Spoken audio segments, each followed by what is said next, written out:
কাফেরেরা চিনল না আলো, দুষ্ট ছেলেদের পিছু দিল লেলিয়ে।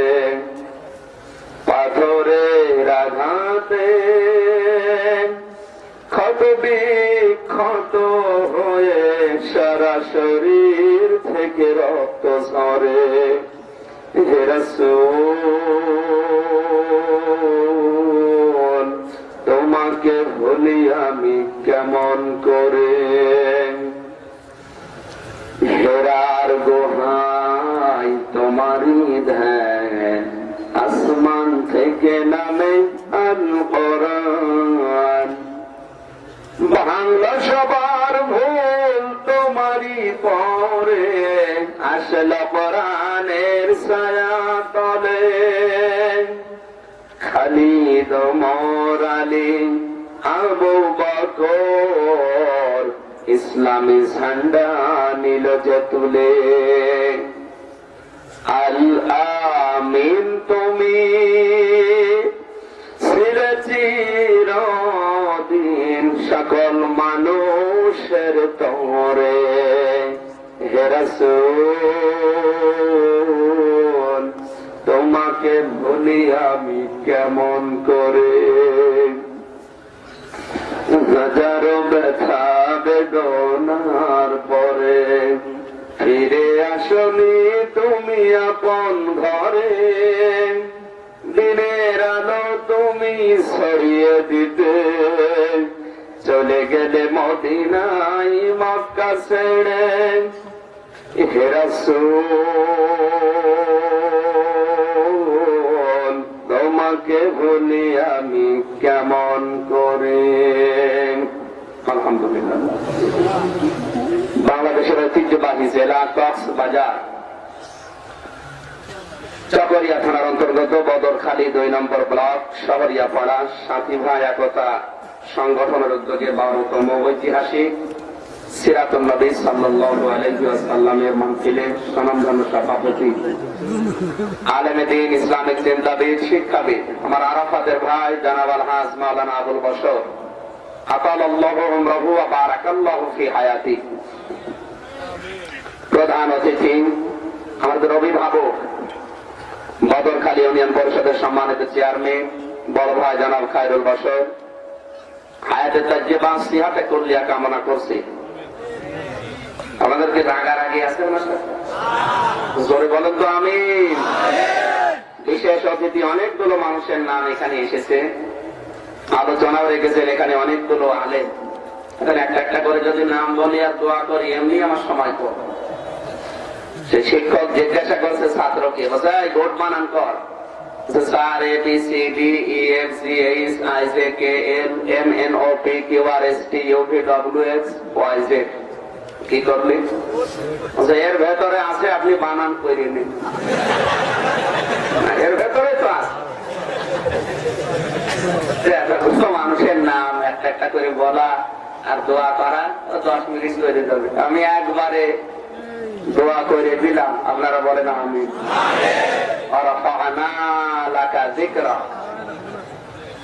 কারণ এদের সম্মান না থাকলে নাম এখানে দিত না, অবশ্যই সম্মান আছে। এই সম্মানটা শুধু দুনিয়া না, আখিরাতের জন্য ধরে রাখতে পারে। কারণ পৃথিবীতে অনেককে সম্মান করা হয়, তার টাকা পয়সা আছে, ক্ষমতা আছে, পাওয়ার আছে, তার যোগ্যতা আছে। এই কারণে মরণের পরে আল্লাহ মানুষকে সম্মান দেখেন, দেবেন তার ঈমান আর আমল দেখেন।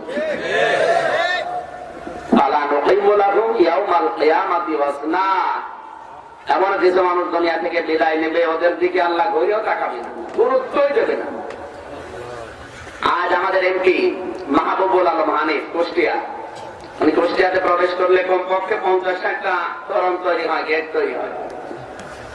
মানুষ অনেকে ফুলের তোড়া নিয়ে দাঁড়িয়ে থাকে মালা দেওয়ার জন্য। এটা সম্মান। মরণের পরে আল্লাহ যদি ওনার কোনো গুরুত্ব না দেয়, শুধু এই 5 বছর 10 বছরের জন্য না, কিয়ামত পর্যন্ত এমপি হয়েও লাভ আছে। আপনি কি রাখুন যেন সম্মান যেটা পেয়েছে দুনিয়ায় ওটা যেন ধরে রাখতে পারে কিয়ামতের ময়দানে। এই যে কোরআন শরীফে যে জবর পাচ্ছেন, এগুলো কিন্তু হাজ্জাজ বিন ইউসুফ নামে একটা লোক দিয়েছে। এই লোকটা জালেম ছিল, এত জুলুম করেছিল, মানুষের নামই দিয়েছে জালেম। হাজ্জাজ বিন ইউসুফ বলে আর কেউ ডাকতো না, নাম দিয়েছিল জালেম, অত্যাচারী। যারা আছে আশপাশে বলছে বাদশা আপনার জন্য তো বাইরে যাওয়া যায় না, ঠিক আছে কে আমারে গালি দেয় আমি নিজে কানে শুনবো। ছদ্মবেশ নিয়ে বাইরে গেছে, একটা গ্রাম্য লোকের সাথে দেখা, বলছে বেটা হাজ্জাজ বিন ইউসুফ লোকটা কেমন, ও তো জালেম। 2-3 বার যখন জালেম জালেম বলেছে ওর মেজাজ গেছে খারাপ, ডাক দিয়ে বলে বেটা আমারে চেনো, না আমি সেই লোক। চিন্তা করছে আমার তো আর মাথা থাকছে না, যা সামনে বলেছে। ডাক দিয়ে বলে বাদশা আপনি আমার চেনেন না, আমি এই গ্রামে রইল যার মাসে 2 দিন মাথা খারাপ হয়, আজকে তার পয়লা দিন। পাগল পাগল বলে বেঁচে গিয়েছে, তাছাড়া বাঁচার কথা। আজও আমরা অনেকেই পাগল বলে বেঁচে যাচ্ছি। হ্যাঁ আপনি কথা বলছেন, নিয়ে আন্দাজে বলছেন, কথা বলছেন। এভাবে বেঁচে গেলে হবে ইনশাআল্লাহ 30 তারিখ পর্যন্ত, নাকি?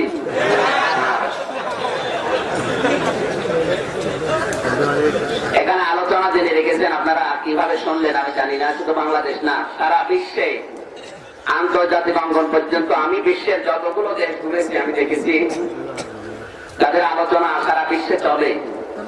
তাদের ভেতরে উনি অন্যতম।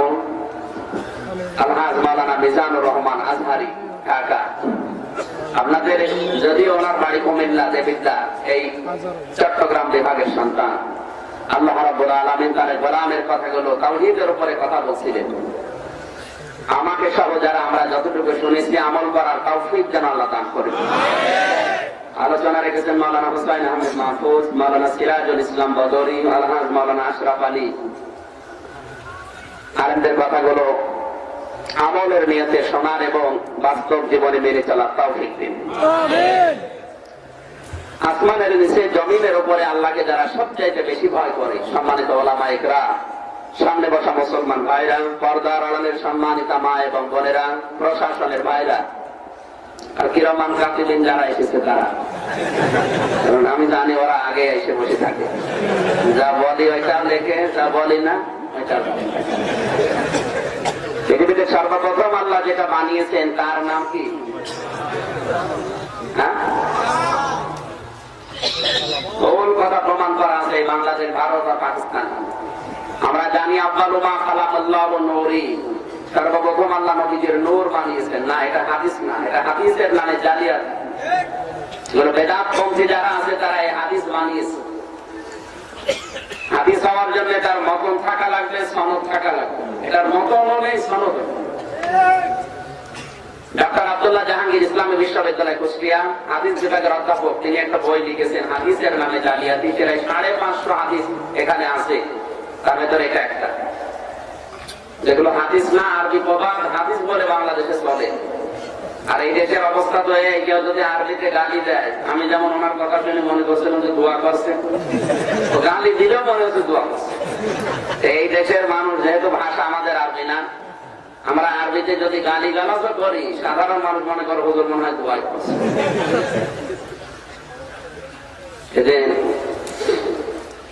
মানে হাসির জন্য না, আমি বাস্তবের সাথে মিলাচ্ছি। ভাই বলছিল যে ইমামতি করতে গিয়ে 3টা মসজিদ পরপর পার গিয়েছে। শেষের মসজিদে যে আলোচনা রেখেছেন সুদের উপরে, এরপরে নামাজে দাঁড়িয়ে তেলাওয়াত করেছে সূরা ইয়াসিন। সুর করে যখন কণ্ঠ ভালো ছিল, এমন টান দিয়েছে সবাই তো পাগল। ইয়াসিন আল কুরআনিল হাকিম ইন্নাকা লামিনাল মুরসালিন আলা সিরাতিম মুস্তাকিম। সবাই বেশ খুশি। সেক্রেটারি ডাক দিয়ে বলো হুজুর আপনি কি করলেন? এই সভাপতির নাম হচ্ছে ইয়াসিন, আর ওর বাপ বলে গেছে নাম হাকিম।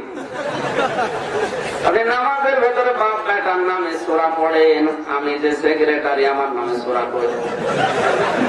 না, আগামী সপ্তাহে যদি আমার নামে কোন সূরা না পড়ে আপনার আমি রাখবো না। চিন্তা করছে আমি এই সেক্রেটারির নাম হচ্ছে বাবর মিয়া, এর নামে কোন সূরা আছে? দ্বিতীয় সপ্তাহে নামাজ সূরা ফাতিহা শেষ করার পরে চিন্তা করছে আমি অন্যান্য সূরা পাবো কোথায়। হঠাৎ একটা সূরা বানিয়েছে, ডিজিটাল সূরা। ইয়া বাবর আনতা কালবুন ওয়াবুকা খিনজির ওয়াজাদুকা হিমার ওয়া ইন্নাকুম লাজাহিলুন। কত খুশি যে আমার নামে আসবে। নামাজের ভেতরে তাকবীর দিতে আল্লাহু আকবার। নামাজ শেষ করে বলবো হুজুরের সূরার মানে বলেন। উনি যখন অর্থ বলছে, হে বাবর নিশ্চয় তুমি কুকুর, তোমার বাবা শুকর, তোমার দাদা গাধা, 14 বংশ তোমরা মূর্খ, ইমামতি থাকবে না। আমি তো শুধু হাদিস পড়াতে যাইনি, এইটাই চলছে বাংলাদেশে। আমি হাদিস পড়েছিলাম, বিশ্বনবী জানিয়েছেন মাসাজিদুহুম আমিরাতুন ওয়া হিয়া খারাবুম মিনাল হুদা।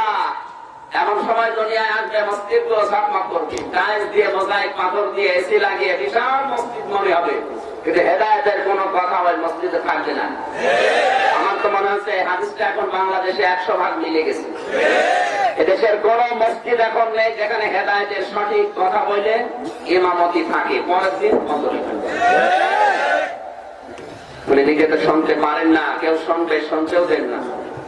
সবচেয়ে বড় জালেম আল্লাহর কাছে ওই লোকটা যে ব্যক্তি কোরআনের কথাগুলো মসজিদে বলতে দেয় না। এটাও কিন্তু এখন মসজিদ, এটা সেজদার জায়গা এখন নেই, এটাও তো মসজিদ। সুতরাং এই জায়গায় যেগুলো কোরআনের কথাগুলো আপনি যদি বলতে না দেন, কমিটিতে যারা আছে, দায়িত্বে যারা আছে, ওরা আল্লাহর দরবারে জালেম হিসাবে পরিগণিত হবে। আর আমি এসেছি যে কুষ্টিয়া থেকে, মাওলানা মিজানুর রহমান এসেছে ঢাকা থেকে। আমাদের দায়িত্ব কি কোরআনের যে মেসেজ গুলো আল্লাহ আমাদেরকে জানিয়েছেন এই কথাগুলো পৌঁছিয়ে দেওয়া সঠিকভাবে। আমান আযলামু মিম্মান কাতামা শাহাদাতান ইনদাহু মিনাল্লাহ, সূরা বাকারার 140 নম্বর আয়াতের প্রথম অংশে আছে। আল্লাহ বলেন বড় জালেম তো আমি আল্লাহর কাছে ওই লোকটা যে ব্যক্তি কোরআনের সাক্ষ্য গোপন করে রাখে। এটার কারণে আজ বাংলাদেশে হচ্ছে কি, সাধারণ মানুষ যারা আছে এরা মনে করছে কোরআন শরীফ পড়ে হয় ওই রকমই। কোরআনের নাম করতে করতে, জিকির করতে করতে গাছের দিয়ে যাবে, লাভ সাপ দেবে, জ্ঞানী বাবা, শাহানি বাবা, দয়াল বাবা, এ মনে হয় ইসলাম এইরকম। ইসলাম কি হল না?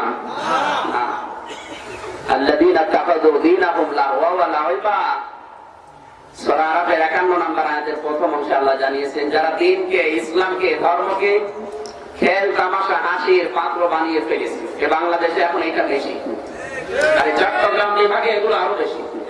এরা ইসলামকে মনে হয় যে খেল তামাশা হিসাবে ব্যবহার করে। জিকিরের নাম নিয়ে এগুলো যে চলছে, এই চট্টগ্রাম বিভাগে যদি পীর বেশি আর জিকির এখানে বেশি। অথচ জিকিরের শব্দ আছে 4টা, সুবহানাল্লাহ, আলহামদুলিল্লাহ, লা ইলাহা ইল্লাল্লাহ, আল্লাহু আকবার। এই 4টা শব্দ বাদ দিয়ে জিকিরের আর কোনো শব্দ নেই। হ্যাঁ, জিকিরের যদি কোনো শব্দ থাকে ওগুলো দোয়া দরুদ, দোয়া দরুদ, আয়াত, হাদিস ওইগুলো। কিন্তু জিকিরের মূল শব্দ 4টা, আর জিকিরের অর্থ 5টা। জিকিরের প্রথম অর্থ হচ্ছে কোরআন শরীফ, জিকিরের দ্বিতীয় অর্থ হচ্ছে উপদেশ, জিকিরের তৃতীয় অর্থ হচ্ছে নামাজ, জিকিরের চতুর্থ অর্থ আল্লাহর আইন, জিকিরের পঞ্চম অর্থ আল্লাহর শরণ। জিকিরের অর্থ কয়টা? 5টা। জিকিরের শব্দ কয়টা? 4টা। ভালো করে মনে রাখবেন। এই এলাকায় যদি কেউ আসে, কোন পীর নামে আসুক আর পীর নামে আসুক, এই 4টা শব্দের বাইরে কোনো জিকির নেই। যারা আসবে বলেন দলিল দেখাতে হবে। আর আয়াত পড়বে আর আপনি মনে করুন এটা দলিল না, ওই আয়াতটা কোন দেশে নাযিল হয়েছে আপনি বলেন, তাফসীরের নাম বলেন, আমি বাড়িতে দেখবো। আমি তাদের কোনো কথা শুনি আমি বিশ্বাস করার ভেতরে নেই নাকি? আয়াত, পারা, পৃষ্ঠা, লাইন, রুকু, সূরার নাম, তাফসীরের নাম, হাদিসের নাম, কিতাবের নাম পর্যন্ত লিখে নেবেন, বাড়িতে মিলাবেন। যদি না পান আগামী বছর আপনি বলবেন দেখান, তারপর বছর আমরা যে বলবেন আর আমরা শুনি সুবহানাল্লাহ করবো না, ওইরকম পাগল এখন আমরা নেই। বললাম না যে 550 হাদিস যেগুলো চলছে, এই যে তোফাজ্জল হোসেন ভৈরবী নাম ধরে বললাম, এই জন্য অনেকে মনে করো ও যা বলে মনে হয় কোরআন হাদিস। লাউলাকা লাম্মা খালাকতুল আফলাক, যদি নবীকে আল্লাহ না বানাতেন কিচ্ছু বানাতেন, এটাও হাদিস না, এটা হাদিসের নামে জালিয়াত। এরকম হাজার হাজার কথা চলছে এই দেশে। ভালো করে মনে রাখেন এই শব্দ চারটা। এর বাইরে যদি কেউ কোন জিকির আপনাকে ইবাদত হিসাবে দিয়ে থাকে তাহলে বুঝবেন ওটা জিকির না, ওটা ফিকির। বলেন ধান্দা ওইটা, দরবার টিকে রাখার জন্য এগুলো আবিষ্কার করেছে। ইল্লাল্লাহ ইল্লাল্লাহ মানে জিকির চালু করেছে। আবার দলিল দিয়েছে ওমা ইয়াগফিরুয যুনুবা ইল্লাল্লাহ, অথচ এই আয়াত কিন্তু জিকিরের না। সূরা আলে ইমরানের 135 নম্বর আয়াতের মাঝের অংশে এটা আছে। আল্লাহ বলেন আমি ছাড়া গুনাহ মাফ করার কেউ আছে কি? শেষে প্রশ্ন করছেন কি এটা আমরা বসে আছে না? তারপর আল্লাহ ইয়ালামু মান ফিস সামাওয়াতি ওয়াল আরদিল গায়বা ইল্লাল্লাহ, সূরা নমলের 65 নম্বর আয়াত, 20 নম্বর পারা, প্রথম নম্বর পৃষ্ঠা, 13 নম্বর লাইনের প্রথম অংশে আছে। আল্লাহ বলেন নবী আপনি বলেন আসমান জমিনে আল্লাহ বাদে গায়েব কেউ জানে কি? শেষে প্রশ্ন করছেন এটা কি জিকিরের আয়াত? অথচ ওরা এটা মাত্র আয়াত পড়ে মানুষকে বলে যে আল্লাহ যে ইল্লাল্লাহ ইল্লাল্লাহ নিজে করছে, সুতরাং এর জায়েজ আছে। যাদের কবর কোথায় আর আপনি কাছে কোথায়? ওকে তো জানে যে এটা জিকিরের আয়াত না, না তো পাশ করলো কি করে? আমি পাশ করলো আমরা পাশ করলে কি করবো? অবশ্যই জানে, কিন্তু ভ্রান্ত ধারণা বাপ্তা দাদা দিয়েছে ওইটা টিকিয়ে রাখতে হবে। এজন্য কোরআনের আয়াতকে অবজ্ঞা করে। এজন্য যারা আসবে বলেন কোরআন শরীফ সামনে নিয়ে এক একটি আয়াতের 8টা 10টা করে অর্থ বের করে তাফসীরের নাম বলে আমাদের সামনে উপস্থাপন করে। আপনি বলবেন না শুনে চলে যাব না, 1 ঘন্টা বলেন, কিন্তু বাড়ি যে মিলাবো এই কথাগুলো। এই 5-4টি শব্দ বাদ দিয়ে কেউ যদি জিকির দেয় ওটা কি জিকির না ওর দরবারের ফিকির? জিকির একটা ইবাদত, আর আপনি সেই ইবাদতকে হাসি তামাশা বানিয়ে ফেলেছেন। আর জিকির হচ্ছে বসে যা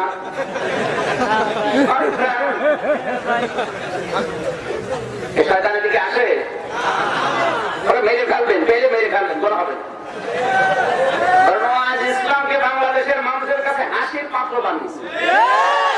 কি লাফানো লাফায়, মমতা যত লাফায়, নাচানাচি করে, আবার গান বলতে বলতে উঠে পড়েছে সাথে ইয়ালি বাবা, শালি বাবা, দয়াল বাবা, আল্লাহ বাবা, মেনকা বাবা, করণসা বাবা, এইসব বাবার নাম নিয়ে জিকির চালু করেছে।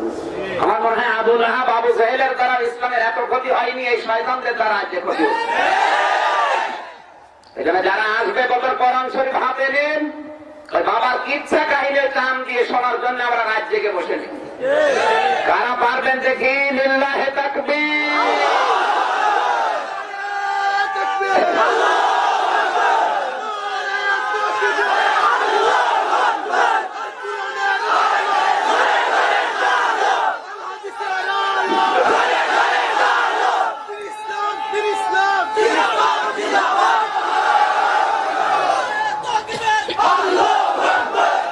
সম্মানিত ভাইরা, মাটির নিচেরও না, মাটির উপরেরও না, মাটির উপরে আমরা যারা আছি তাদের কথা হবে। অনেক মানুষ মাটির উপরের ওয়াজ করেন আর মাটির নিচে, এই এখানে যারা আছে এসব কথা বলা। অথচ কোরআনের মূল আলোচ্য বিষয় হচ্ছে যারা আমরা এখন জিন্দা আছি তারা, নাকি মারা গেছে যারা, কোরআন কি তাদের জন্য? আর যারা দুনিয়ায় এখনো আসেনি তাদের জন্য না, এখন যারা আছি আমরা তাদের জন্য। হাদা বায়ানুল লিন্নাস ওয়া হুদাও ওয়া মাওইযাতুল লিল মুত্তাকিন। সূরা আলে ইমরানের ভেতরে আল্লাহ জানালেন, হে পৃথিবীর মানুষেরা, এই যে বক্তব্য, এই কোরআন শরীফ আমি চিন্তা মানুষদের জন্য দিলাম। এখানে লিন্নাস, লাম শব্দটা আরবি গ্রামার অনুযায়ী 13টা অর্থে আসে। চিন্তা যারা, জীবিত যারা, এই জীবিত মানুষদের জন্য আল্লাহ কোরআন দিলেন। আর আমি এখন চোখ খুলে দেখলাম, বিশেষ করে বাংলাদেশে জীবিত মানুষদের জন্য কোরআন পড়াও হয় না, বোঝানো হয় না, কোরআন পড়া হয় মানুষ মরে গেলে। আপনার বাবা যদি মারা যায় আর সামনে বসে বসে যদি কোরআন পড়েন, ফেরেশতা কিন্তু বসে আছে। আপনার বাবার জীবন যদি কোরআনের উপরে না চলে, ফেরেশতা কিন্তু আযাব যা আছে আরো বাড়িয়ে দেবে। পাগলকে যদি বলা হয় ভাই নৌকা নাড়াস না, ও আরো বলবে আমার মনে ছিল না। আপনি ফেরেশতাদের তো মনে করে দিচ্ছেন।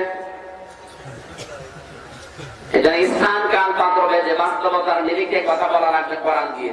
তো সিরাতুন নবী মাহফিল, আমরা বিশ্বনবীর সিরাতের উপরে আলোকপাত করবো শেষের দিকে ইনশাআল্লাহ। আমরা কথা বলছি কোরআনে কারীম দিয়ে, কি দিয়ে? কোরআন কাদের জন্য? জীবিত মানুষ যারা এখন আমরা আছি, এর উপরে যদি আপনার জীবন না চলে, মারা গেলে কোরআন পড়ে কোনো লাভ নেই। কে বলেছে 3 দিন 7 দিন 40 দিন 1 বছর বের করা লাগবে? এগুলো মানুষ বানিয়েছে। বিশ্বনবী 63 বছর পড়ে আছে, সাহাবায়ে কেরামের জীবন পড়ে আছে। নবীজির ইন্তেকালের পরে একজন সাহাবী 90 বছর দুনিয়ায় বেঁচেছিলেন, হযরত তোফায়েল। তার পুরো জীবন পড়ে তো কোনদিন তিনি কেউ মারা গেলে 3 দিন 7 দিন 40 দিন বের করেছে কিনা? আপনি পেলেন কোথায়? আবার নতুন নতুন আবিষ্কার করেছে ইবাদত। এই যে ঈদে মিলাদুন নবী আবিষ্কার যারা করেছে নবীর মহব্বতে, এগুলো সব ভণ্ডামি। নবীজি 2টা ঈদ দিয়েছে শুধু, ঈদুল আযহা, ঈদুল ফিতর। আপনি আরেকটা বানালেন কি করে? আপনি কি নবীর চাইতে বেশি বোঝেন?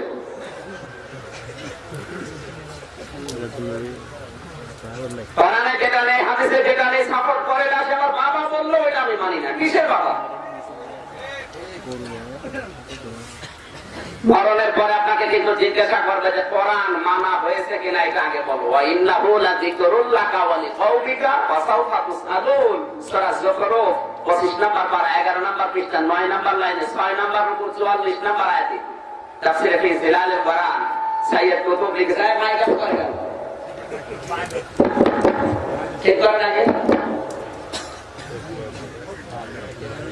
আল্লাহ পাক বলেন, হে নবী, আপনাকে আর আপনার উম্মত যারা দাবি করবে তাদেরকে কিয়ামতের দিন আমি প্রথমে জিজ্ঞাসা করব যে এই কোরআন মানা হয়েছে কিনা।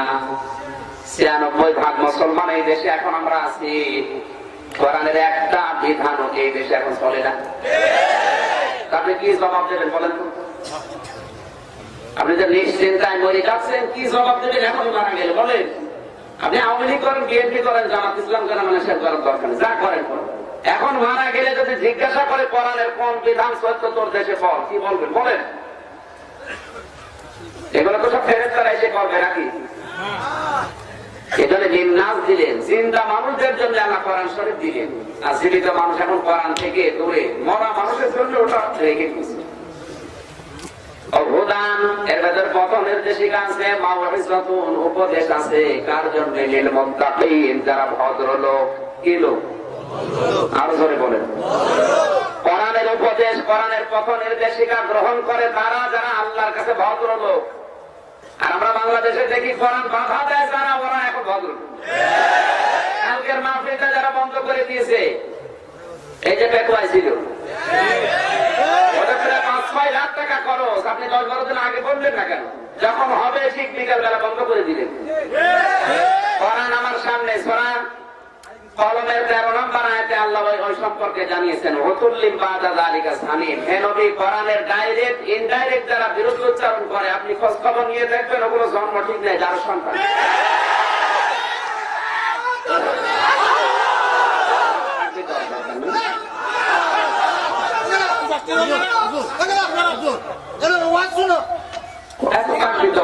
আপনি কথাগুলো বলছেন,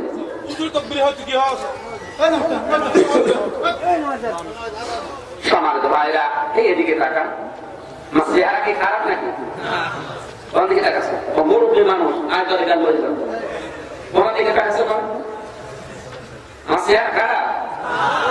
এত সুন্দর চেহারা, এদিকে না তাকিয়ে দিকে তাকান। কোরআনের উপদেশ যারা গ্রহণ করে, কোরআনের পথ নির্দেশিকা যারা মেনে নেয়, আল্লাহর ভাষায় এগুলো ভদ্রলোক। কি লোক? আরো জোরে বলেন। কোন অভদ্রকে আল্লাহ জান্নাত দেবে না। আরো আসতে বলুন। শয়তান ছিল অভদ্র। কি ছিল? শয়তান অভদ্র ছিল না? ওকে আল্লাহ জান্নাত দেবে? শয়তান অভদ্র ছিল, এই জন্য আল্লাহর কাছে 3টা জিনিস চেয়েছে। আজ যারা পৃথিবীতে অভদ্র, অসভ্য, ওরাও 3টা জিনিস চাই। শয়তান 1 নম্বরে বলেছিল, ক্বালা আনজিরনি ইলা ইয়াউমি ইউবাসুন ক্বালা ইন্নাকা মিনাল মুনযারিন।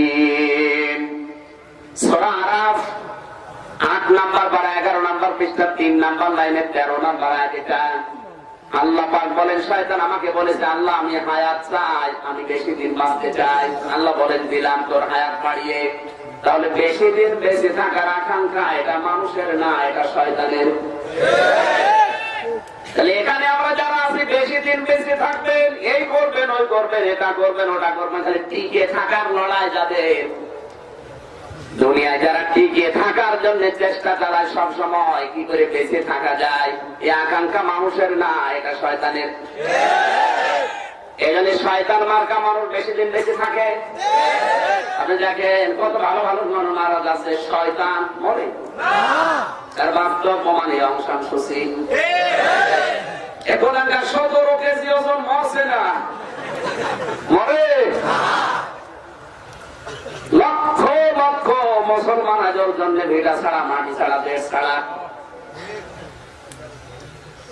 কালকে একটা তথ্য পেয়েছি বারানি গাড়িতে, কিয়ামতের ময়দানে মানুষ মানুষের বিরুদ্ধে মামলা দেবে, নবীজি মানুষের বিরুদ্ধে মামলা দেবে, কিন্তু কালকে পেলাম আল্লাহ নিজে উলাইকা লাহুম আযাবুন আলীম। জোরে বলেন আল্লাহু আকবার। সূরা শূরা 25 নম্বর পারা, 6 নম্বর পৃষ্ঠা, 13 নম্বর লাইনের 4 নম্বর রুকুর 42 নম্বর আয়াত। এটা ইবনে কাসির তাফসিরে পাবেন। আল্লাহ তাআলা বলেন, আমি আল্লাহর মামলা, আমি আল্লাহর অভিযোগ, আমি আল্লাহ কেস করব তাদের বিরুদ্ধে। তাজলিমুনান নাস, যারা মানুষের উপরে জুলুম করে, অত্যাচার করে। শব্দের দিকে খেয়াল করেন, ইয়াজলিমুনান নাস, ইয়াজলিমুনা মুজারে, বর্তমান ভবিষ্যৎ, প্রেজেন্ট ফিউচার। আল্লাহ কিন্তু ইয়াজলিমুনাল মুসলিমুনা দেননি, যে মুসলমানদের উপরে যারা জুলুম করে, অত্যাচার করে, তাদের বিরুদ্ধে আমি আল্লাহর মামলা না। আল্লাহ বলেন, আমি মামলা দেব তাদের বিরুদ্ধে যারা মানুষের উপরে জুলুম করে। আপনি হিসাব করে দেখেন তো, আপনার বউ তো মানুষ, আপনার সন্তানও মানুষ, আপনার দেশের জনগণও মানুষ।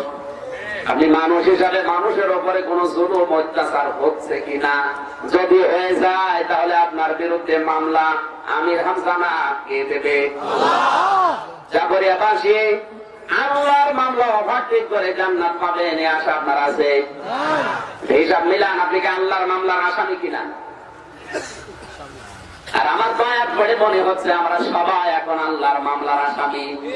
কারণ অনেক স্ত্রীর উপরে জুলুম করছে, অনেক স্ত্রী স্বামীর উপরে জুলুম করছে। কথা বলে না কেন? নারী নির্যাতনকারী পুরুষ মানুষ বাংলাদেশে আছে, এই জন্য ফলাও হয় ফেসবুকে, ইউটিউবে, পত্রিকায়, টিভিতে মাঝে মাঝে দেখা যায় নারীর উপরে স্ত্রীর উপর অত্যাচার করছে। কিন্তু স্বামী নির্যাতনকারী মহিলা যে আছে এটা কিন্তু প্রকাশ হয় না। স্বামী নির্যাতনকারী স্ত্রী কারা? যারা স্টার জলসা, স্টার বিলাসী, বাংলা সি বিলাস দেখে চরিত্র অর্জন করে। কিছু বলতে যাবে না, ছাতা চলে যাবে, কথা বলছেন এখানে।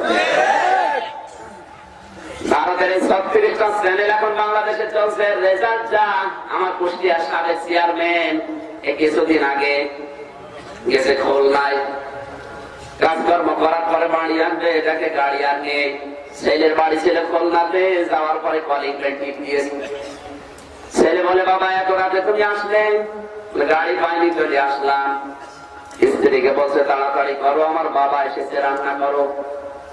স্ত্রী ছেলে ডিজিটাল ডাক দিয়ে বলছে, আমি পারবো না, আমি সেই সন্ধ্যা থেকে পর্যন্ত বিরাট 13টা সিরিয়াল দেখলাম, আমি ক্লান্ত। তোমার বাবা তুমি রান্না করে খাও। চিন্তা করছে মারধর করিও সকালবেলা চলে যাবে, আবার কিছু যদি বকাবকি করে আমার আব্বা চিনে ফেলবে। স্ত্রীর কাছে অসহায় এরকম পুরুষ দেশে নেই, আছে মানে আমরাই, কোনো কিছু বলার কাজ নেই। বাবার ঘরে গিয়ে বলছে, আব্বা তুমি কি খেয়ে এসেছো? ছেলের বাড়ি কেউ খেয়ে যায়? লজ্জার খাতিরে বলছে, ঠিক আছে আমার খাওয়া লাগবে না, তোরা ঘুমিয়ে পড়। ছেলে তো বলছে যে আমার বাবা না খেয়ে এসেছে, মুখ শুকনা। আধা ঘন্টা পরে কে যেন কলিং বেল টিপ দিয়েছে, বাইরে যে দেখে ওর ছোট শালা। ডাক দিয়ে বলছে, দোলা ভাই গাড়ি পাইনি, চলে আসলাম। আসো, তোমার দিয়ে খেলা শুরু হবে। ঘরের ভেতরে নিয়ে স্ত্রীকে বলছে, তাড়াতাড়ি ওঠো। বলতে পারবো না, তোমার ভাই এসেছে, এবার উঠিস। রান্না বাড়া যখন করছে, স্বামী চিন্তা করে আমার বাবাও তো না খেয়ে আসে। ডাক দিয়ে, আপা তাড়াতাড়ি ওঠো, তোমার বৌমা রান্না করছে, খেয়ে নাও। বাবা কিন্তু সব টের পেয়েছে রান্না করার জন্য। ভেতর থেকে আওয়াজ দিচ্ছে, আমার খাওয়া লাগবে না, তোরা ঘুমিয়ে পড়। সকালবেলা বাবা কিচ্ছু না বলে ব্যাগটা নিয়ে বের হয়ে চলে যাচ্ছে। ছেলেটা সামনে গিয়ে ডাক দিয়ে বলে, আব্বা তুমি চলে যা, তোমার বৌমা রান্না করছে, খেয়ে যাবা না? চোখের ভেতর পানি টলমলো, ডাক দিয়ে বলে, বাবা রে, আমি যেদিন তো শালা হবো ওই দিন খেয়ে যাবো। না না, আমি হাসিল করাকে যাইনি। হাসিল বলো, দুঃখ লাগলে কথা মুখ দিয়ে বের হয়, আমি যেদিন তো ছোট শালা হবো ওই দিন খেয়ে যাবো। আর তো মনে হয় শুধু ওই মুরব্বী না, এখানে হাজারো মুরব্বী বসে আছে যারা তার সন্তানের কাছে এরকমই। ভারতের সিরিয়াল থেকে এর উপকারটা হচ্ছে। মেয়েরা যারা এসেছেন, মা বোনেরা দেখলাম হাজারো বসে আছে, তওবা করা লাগবে। ভারতের অন্তত সিরিয়াল আমি আর দেখবো না, কারণ এগুলোতে কোনো শিক্ষা পাওয়া যাচ্ছে না, ঘর ভাঙা ছাড়া। কথা বলেন, বউ শাশুড়ির ভেতরে কিভাবে দ্বন্দ্ব লাগানো যায়, স্বামী স্ত্রীর ভেতরে মহব্বত কি করে নষ্ট করা যায়, কি করে পরকীয়া প্রেম করা যায়, ওগুলো শিক্ষা দিচ্ছে। আশা করছে এগুলো ছেড়ে দেবে। কোরআনের মাহফিলে এসে যদি তওবা করেন যে ছেড়ে দেবো, এরপরও যদি দেখেন, আপনি কিন্তু মুনাফিক হয়ে মারা যাবেন। আপনারা দেখেন না, আমি জানি, আপনারা ঠিক বললেও ঠিক, না বললেও ঠিক, দেখে তো ওরা। মা বোন যারা এসেছেন এই মুহূর্তে কোরআনের মাহফিলে, তওবা করেন, যতদিন বেঁচে আছি ভারতের সিরিয়াল আমরা দেখবো না। রাজি আছেন আপনারা? আপনাদের বসে ওকে, আপনারা দেখেন না, আমিও জানি।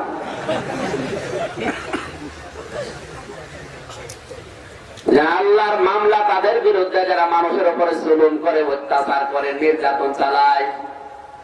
স্বামীর উপর আপনি অত্যাচার করছেন এইভাবে। অনেক মেয়েরা দেখবেন নিজের বাবা মা বাড়ি থেকে কেউ যদি আসে, স্বামীকে বলে এটা নিয়ে আসো, ওটা নিয়ে আসো, বাজার করো। আর যদি স্বামীর মা বাবা আসে, স্বামী যদি একটু খরচ করে, অনেকের বউ আছে মন খারাপ করে। এরকম বউ নেই, ছোট মনের বউ কার কার আছে হাত বলেন তো? এলাকায় যে একজন, ক্যামেরা তো ওইদিকে মারো, এদিকে কি? ওই যে একজন হাত তুলেছে, ওর বউর মন ছোট। সম্মানিত মা বোনেরা, আপনি দেখতে পাচ্ছেন ক্যামেরাতে আপনার স্বামী হাত তুলেছে, ওর ভাত দেখেন, কালকে ভাত বন্ধ হয়েছে। আমরা সাহস পাচ্ছি না, আর হাত তুলেছে। আমি হাসেন কেন আমি বুঝি না, আমি হাসির পর কি দিলাম? এরকম নেই, স্ত্রী নেই, এই মন ছোটর কারণেই তো গন্ডগোল হয়। সংসারে গন্ডগোল হয় কিন্তু বড় বড় বিষয় নিয়ে না, দেখবেন ছোটখাটো বিষয় নিয়ে। হয়তো তার স্বামী নিজের মাকে 1000 টাকা দিয়ে শাড়ি কিনে দিয়েছে, স্ত্রীকে দিয়েছে 800 টাকা দিয়ে, 200 টাকা কম বেশি। 1 বছর কথা বলে না স্বামীর সাথে, এত বলছে না কেন? একটা ঘটনা নিজের এলাকার বলছে, স্বামী আর স্ত্রী এরকম, মা আর স্বামীকে আর স্ত্রীকে কাপড় কিনে দিয়েছে 1000 টাকা দিয়ে, আর 800 টাকা দিয়ে, 200 টাকা কম বেশি। এমন স্ত্রী স্বামীর সাথে কথা বলে না, রাতে থাকবে, থাকেও না। এই শীতের রাত বিছানা আলাদা করে নিয়েছে। স্বামী চিন্তা করছে, আমি কামাই করি, উপায় করি, আমি কাকে দেবো, আমি বসবো। ওর একবারে ঠিক আছে, ওর কাছে আমি যাবো না। রাতের বেলা খড় পোটায় আগুন লাগিয়ে ওই তাপ নেয়, তাও স্ত্রীর কাছে যায় না। আল্লাহর ইশারা 3 দিন তাপ এভাবে নিতে নিতে শেষের দিন খড় পোটার আগুন পেয়ে স্বামীর লুঙ্গিতে লেগে গেছে। কত টের পাই। স্ত্রী জ্বালানোর ফাঁকা দিয়ে তাকিয়ে দেখছে জায়গাতে আগুন লেগেছে। আমি যদি কিছু না বলি, ও সব কথা বলছে, সব পুড়িয়ে যাবে। চিন্তা করছে না, কথা বলবো না, আমার প্রেস্টিজ নষ্ট হবে, পুড়িয়ে যায় যাক। আবার ভাবে, আল্লাহ সব যদি পুড়িয়ে যায়, আমার কি হবে? স্ত্রী তখন নিজের মুখ ঠিক রাখার জন্য জ্বালানা থেকে মুখ অন্যদিকে ঘুরিয়ে জোরে জোরে বলতেছে, আমি কারোর সাথে কথাও বলি না, কারো লুঙ্গিতে আগুন লাগলে তাও বলি না। আমি চিন্তা করছে হচ্ছে কি, তাকিয়ে থাকে লুঙ্গিতে আগুন, তাড়াতাড়ি আগুন নেভিয়ে বলছে, আল্লাহ তাও বা করছি, জীবনে যতদিন বেঁচে আছি বউর সাথে কথা বন্ধ করবো না, এখনই মরি যেতাম। ওদের চক্রান্ত বড় ভয়ঙ্কর। যে সমস্ত পরিবারে মেয়েরা বউরা মায়েরা চক্রান্ত করে দেখবেন ওটার পরিবার নেই, জাহান্নাম হয়ে গেছে। আমি কি বেশি বললাম না ঠিক বলছি? এই জন্য জুলুম যেন না হয়ে যায়, সে স্বামী হিসাবে স্ত্রীর উপরে, স্ত্রী বা স্বামীর উপরে, যার উপরে হোক। মানুষের উপর যদি জুলুম হয় আপনার বিরুদ্ধে মামলা দেবে কে? আর অন্যায় ভাবে যারা পৃথিবীতে বিশৃঙ্খলা তৈরি করে বেড়ায়, নিজে করে না কিন্তু লোক দিয়ে করায়। নিজে ঠিক ঢাকায় বসে আছে, এদিকে টাকা কামাই করা মেশিন সেট করা আছে কক্সবাজারের বিভিন্ন জায়গায়, ওরা টাকা কামাই করছে। বাজারের টাকা, ঘাটের টাকা, ব্রিজের টাকা, টোলের টাকা, হাজারো টাকা কামাই করার জায়গা আছে। ঢাকায় বসে বসে ওগুলো সব পাচার হয়, আর এর দ্বারা হাজারো মানুষ কষ্টের ভেতরে থাকে। নিজে কোনো কাজে দেখবেন ফেস হয় না, এসব দরজা দিয়ে শক্তি যোগায়। আল্লাহ বলেন এই বিশৃঙ্খলা তৈরি করে যারা মানুষকে দুর্ভোগের ফেলার জন্য যারা চেষ্টায় আছে, মানুষের উপরে যে টাকা পয়সার ব্যাপারে যারা জুলুম অত্যাচার চালায় বিভিন্ন কায়দায়, এই মানুষগুলোর বিপক্ষে কিয়ামতে আমি আল্লাহ নিজে মামলা দেব। জোরে বলেন নাউজুবিল্লাহ। একটা পড়ার পরে আমার মনে হচ্ছে বাংলাদেশে এখন আমরা হাজারো মানুষ আল্লাহর মামলার আসামি। আল্লাহ তুমি আমাদের চরিত্র সংশোধন করা তৌফিক দাও। জোরে বলেন আমিন। কত মানুষ, হাজার হাজার মানুষ আছে কিচ্ছু জানে না, ঘুমিয়ে আছে ঘরে চোখ বন্ধ করে, চোখ খুলে দেখছে জেলখানায়। কি তো তুই গাছ কেটেছিস, তুই গাড়িতে আগুন লাগিয়েছিস, অথচ ওই সম্পর্ক কিচ্ছু জানে না। এরকম কিছু যে হবে আমার আল্লাহ আগে জানেন। সূরা নিসা 5 নম্বর পারা 15 নম্বর পৃষ্ঠা 10 নম্বর লাইনের 112 নম্বর আয়াত আল্লাহ তথ্য দিয়েছেন। আপনার রাগ হবে কিন্তু কিছু করতে পারবেন, কারণ আমি তো আয়াত বলছি। আপনার যদি রাগ হয় তাহলে কোরআনের আয়াত কেটে বাদ দিয়ে দিন, পারবেন? আপনার বাবা পারবেন? রাগ হয় কোন কারণ? আপনার চরিত্র সংশোধন করলে ভালো হবে।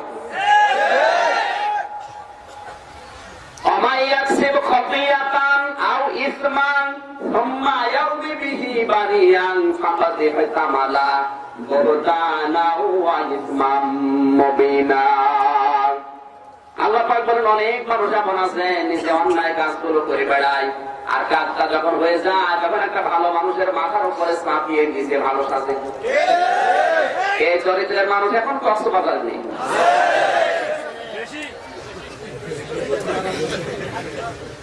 এটা আপনি অবৈধ টাকাটা নিয়ে আসলে এই নিরপরাধ নিরীহ মানুষের পক্ষ থেকে, ও কিন্তু কিছুই জানে না।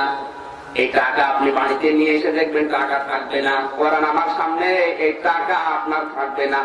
আপনি হয়তো এক রাস্তা দিয়ে 20,000 নিয়ে আসবেন, 3 রাস্তা দিয়ে 40,000 চলে যাবে। এজন্য অবৈধ ইনকাম যারা করে 3টা ক্ষতি হয় তাদের। 1 নম্বরে দুনিয়ার জীবনে আল্লাহ তাদের শান্তি রাখে না। 2 নম্বর ওদের জীবনের কোন ইবাদত বন্দেগী কবুল হয় না। ও মারা যাওয়ার সময় বেঈমান হয়ে মারা যায়, ঈমান পায় না। 3 নম্বর ও যখন মারা গিয়ে কবরে আছে, ও তো আর কিছু করে না, কিন্তু ওর যে অবৈধ টাকা অবৈধ পয়সা, ওর ছেলে মেয়ে স্ত্রী ওর দলের লোক আরো হারামি খারাপি কাজে ব্যয় করে, আর ওগুলো সব ফ্লাক্সি লোড হয়ে বিকাশ হয়ে ওর কবরে যায়। এখন যদি বলেন হুজুর আমার বিকাশ নাম্বার খোলা নেই, এমনি খুঁজে যাবে, খোলা লাগবে। অবৈধ ইনকাম যাদের আছে বন্ধ করা লাগবে। এই মুহূর্তে আপনি থেমে যান, আপনি কিন্তু ভোগ করতে পারবেন না। আল্লাহ গ্যারান্টি নিতে হবে? বলেন আমার আরাদান যিকরি ফাইন্না লাহু মাঈশাতান দনকা। এই যে দনকা শব্দের ব্যাখ্যা আছে, অবৈধ ইনকাম যারা করে, ভাইকে ফাঁকি দিয়ে, মনকে ফাঁকি দিয়ে, ছেলে মেয়েকে ফাঁকি দিয়ে আপনি হজে যাচ্ছেন, আপনার মুখে যে কথা আছে আপনার মনে কিন্তু ওই কথা নেই। আপনার ইবাদত বন্দেগী কবুল না হওয়ার পেছনে কারণ এটা। আজ বর্তমান বিশ্বে মানুষের দোয়া কবুল না হওয়ার পেছনে কারণ 1 নম্বরে আমাদের মুখ দিয়ে যেটা আসে মনে আমাদের ওইটা নেই। কথা বলেন না কেন? আমাদের মুখে যেটা সংলাপ আছে মনে ওইটা নেই। সংলাপ করা লাগবে, এটা ফরজ না নফল না ওয়াজিব। সূরা হুজুরাতের 9 নাম্বার 10 নাম্বার আয়াতে আল্লাহ নিজে জানিয়েছেন যে সংলাপ করা লাগবে যদি বড় দুই দলের মায়ের মুখী অবস্থান হয়। ওয়াই তাইফাতানি মিনাল মুমিনিনা কাতালু ফাসলিহু বাইনাহুমা। 1000 বছর আগে আল্লাহ আগেই জেনেছে যে বাংলাদেশের এরকম একটা অবস্থান আসবে, এখানে সংলাপ করা ফরজ হয়ে যাবে। এই সে আয়াত। ওয়াই তাইফাতানি মিনাল মুমিনিনা কাতালু, আল্লাহ বলেন মুমিনদের বড় বড় দুই দলের ভেতরে যদি মায়ের মুখী অবস্থান তৈরি হয়। বাংলাদেশে এখন মুমিন, আওয়ামী লীগ, বিএনপি দুইটা, আর এই দুই দলের এখন বড় বড় দুইটা দল মায়ের মুখী অবস্থান। কথা বলছেন না কেন? এরকম পরিস্থিতিতে কি করবো? ফাসলিহু বাইনাহুমা, এই দুই দলকে ডেকে সংশোধন করে দাও সংলাপ করার মাধ্যমে। এখন এই সংলাপ করবে কে? এর পরবর্তী শব্দে আছে, কোরআনের কাছে আসে না, ডাক দিচ্ছে ডক্টর কামালকে। সংলাপ হবে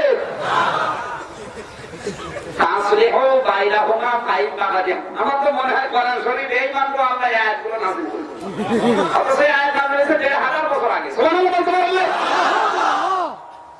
কোন সমস্যা থাকার কথা নেই দেশে, শুধু এর কাছে আসা লাগবে, সব আছে এখানে। আপনি বলছে তালাক দিচ্ছেন মন মতো না, কিভাবে তালাক দেবেন তাও আছে। 4টা স্টেপ পার করার পরে 5ম স্টেপে তালাক দেওয়া লাগে, ওই সব তো নেই। রাগ হয়ে গেছে একবারে 100 তালাক। হযরত ওমরের কাছে একবার এক মহিলা বিচার নিয়ে এসেছে, খলিফাতুল মুসলিমিন, আমার স্বামী আমাকে 100টা তালাক দিয়েছে। তোর স্বামীকে ডাক। হাজবেন্ড যখন এসেছে ডাক দিয়ে বলতে 5বার তালাক দিয়েছি। বলছে হুজুর 100 বার কেন? রাগের চোটে। ঠিক আছে, 3 তালাকে তোর বউ তালাক, আর 97 তালাক তোর পিঠের উপরে পড়বো।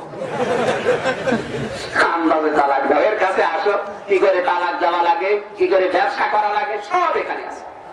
সংলাপ কি করে করবেন, কাকে ডাকবেন, কোন গুরুত্বপূর্ণ মানুষ সংলাপে থাকবে, কোন বিশ্বাসী মানুষ সংলাপে থাকবে, তাও আছে। সুবহানাল্লাহ বলেন। এর কাছে আসা লাগবে না অন্য কোন জায়গায়? কোরআনের কাছে আসবে, কারণ এই দুই দলই বড় বড় দুই দলই মুসলমান নাকি? শব্দের দিকে একটু খেয়াল করেছেন। ওয়াইন তাইফাতানি মিনাল মুমিনিনা কাতালু, মুমিনদের দুই দল, বড় বড় দুই দল। তাইফাতুন মানে বড় দল, হিজবুন মানে ছোট দল। বড় বড় দুই দল যদি মায়ের মুখী অবস্থানে দাঁড়িয়ে যায়, তাহলে তোমাদের নির্দেশ দিলাম তাড়াতাড়ি সংলাপ করো, বসো। এই সংলাপ হচ্ছে, কিন্তু মুখ দিয়ে যেটা আসছে মনে আমাদের তো এটা নেই, এই জন্য ফল আসে না। কথা বলেন। হজে যাওয়ার পরে দেখে একজন তাওয়াফ করছে, 6ষ্ঠ চক্করের বেলায় দেখলাম কি কাদায়, নোয়াখালী বাড়ি, কান্নাকাটি করছে, আল্লাহ তুমি আমার মরণ দাও, আমি আর বাংলাদেশে যাব না। এত কান্না, ওর দাড়ি বেয়ে বেয়ে পড়বে মানুষ, ভিজে ভিজে দাড়ি পড়ে। মনে করলাম আল্লাহ ওর দোয়া মনে কবুল হয়ে গেল। দোয়া করার পরে হোটেলে আসলাম, দেখি বিশাল ঝড় উঠেছে বাইরে। ডাকতে বললাম মুরব্বী আপনি মরবেন কেন? যে দোয়া করে আসলেন কাবার কিলাপ ধরে, আর যে ঝড় উঠেছে আপনি আর বাঁচবেন, আপনার দোয়া কবুল হয়ে গেছে। আমারে বলছে আমির হামজা দোয়া তো আমি এবছরের জন্য করিনি। ওর দোয়া কবুল হবে কি করে? মুখে যেটা আছে মনে ওইটা আছে। যে দোয়া করে যাবে যদি আগামীতে কোনোবার আসি তখন, আর এ বছরে ঝড় উঠে গেল, আমি কি মারাই যাবো, দোয়া কি কবুলই হয়ে গেল। আজ আমার ইবাদত বন্দেগী গুলো, দোয়া গুলো কবুল না হওয়ার পেছনে কারণ আমার মনে হয় এইটা, মুখে যেটা আছে আমাদের মনে ওইটা নেই। আর সাহাবায়ে কেরামের মুখে যেটা ছিল ওনাদের মনে ওইটা ছিল। সুবহানাল্লাহ বলতে পারেন না?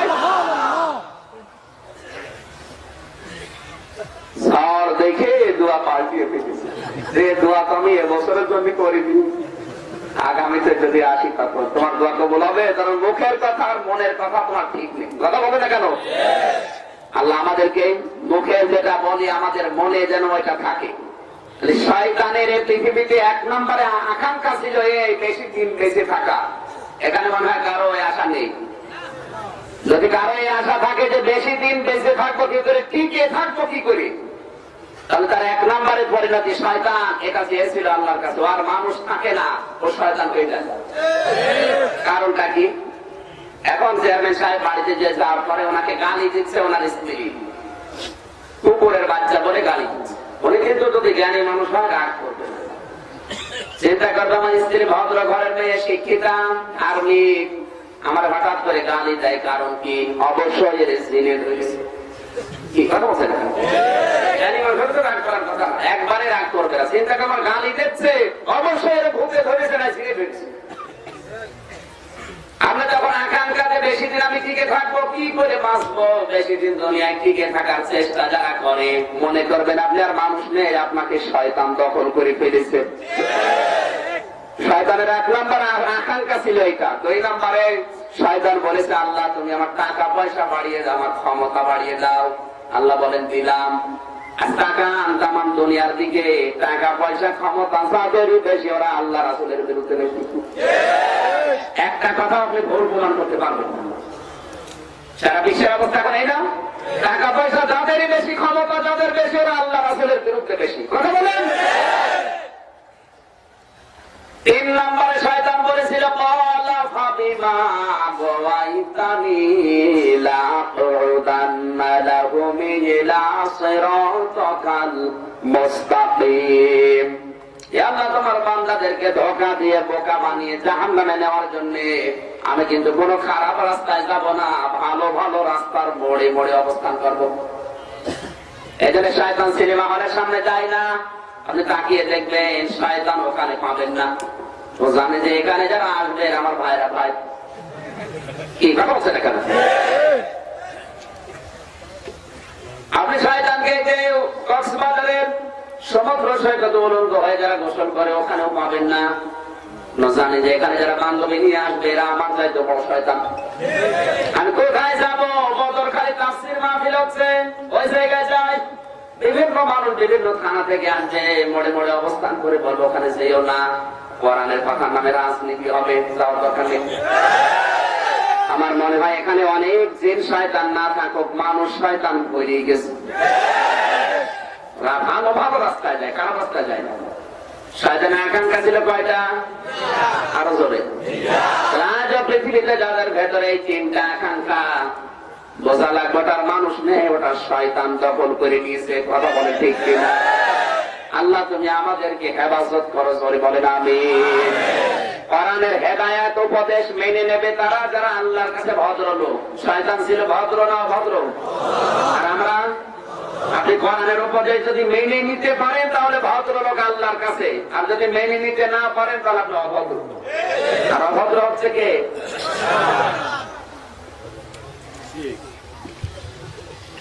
দরুদ আর সালাম পাঠ করে আজকের আলোচনা শুরু করছি। সিরাতুন নবী যেহেতু লিখেছেন, একটু টাচ দেন। রবিউল আউয়াল মাসের আজ 29 তারিখ, কালকে থেকে রবিউল সানি মাসের 1 তারিখ শুরু হবে। মাসটা চলে গেল, 1 বছর পরে মাসটা আসে। খালি ইয়া নবী সালাম আলাইকা পড়ার জন্য নাকি? আর দরুদ শরীফ পড়ে জিলাপি খাবেন, খেজুরি খাবেন, চলে যাবেন নাকি?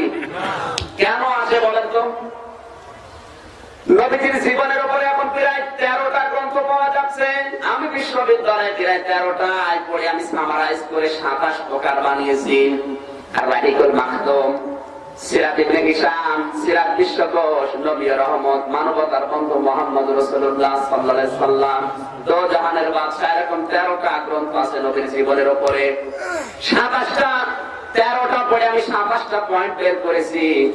রবিউল আউয়াল মাস যদি কেউ পায় তাহলে 27টা কাজ তাকে করা লাগবে।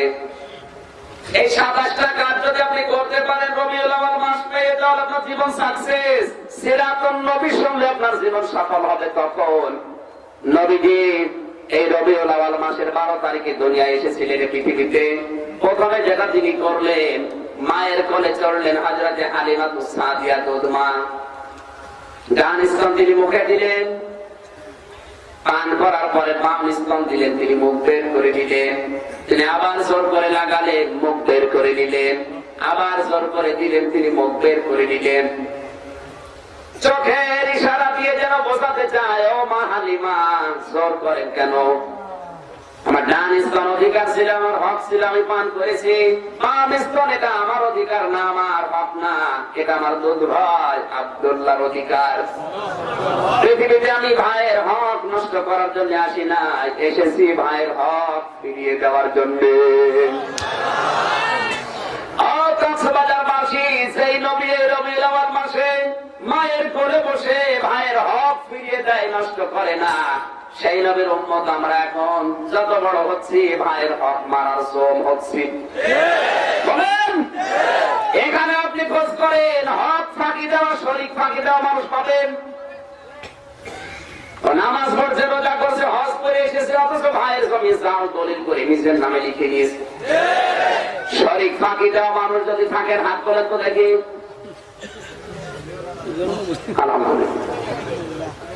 এই এলাকায় ওয়াজ দেওয়ার দরকার নেই, এটা তো বাংলা বলি। এই এলাকায় আমার মনে হয় সামনে বাড়ার ওয়াজ দেওয়ার দরকার নেই, কারণ শরিক ফাঁকি দেওয়া মানুষ এলাকায় নেই নাকি। এখানে মনে করো 10,000 মানুষ, এই মানুষের সামনে আপনি লজ্জা করছে হাত তুলতে, কিয়ামতে কোটি কোটি মানুষ থাকবে। যদি শরিক ফাঁকি দেওয়ার গোনা কারো থাকে এই জায়গায় লেখা থাকবে যে আপনি ভাইয়ের সম্পদ ফাঁকি দিয়েছিলেন, আগে ফেরত দেন। কালকে সকালে ভাইয়ের সম্পদ বোনের সম্পদ যদি ফেরত না দিয়ে আপনি নামাজ পড়েন না, নামাজ হবে না, ফেরত দেবেন। কারা কারা হাত তোলে তো? এই যে বলছেন নেই 2 নম্বর লোক। আমি তো জানি এখানে 2 নম্বর লোক আছে। আশা করছি এরকম 27টা পয়েন্ট আমি পেয়েছি, খালি তো পড়ি না, প্রত্যেকটা শব্দ নিয়ে আমি গবেষণা করার চেষ্টা করি, যেহেতু সময় আমার আরো আগে ওঠার দরকার ছিল। সময় কম, আমি একটা নির্ধারিত বিষয়ের দিকে যাচ্ছি। তাহলে রবিউল আউয়াল মাস আগামী বছর যখন পাবেন, কয়টা শিক্ষা নেবেন? মানুষের হক ফাঁকি দেওয়ার অভ্যাস যাদের আছে পাল্টানো লাগবে। এটার নাম রবিউল আউয়াল। এটার নাম কি? এসব কি দেশে হয়?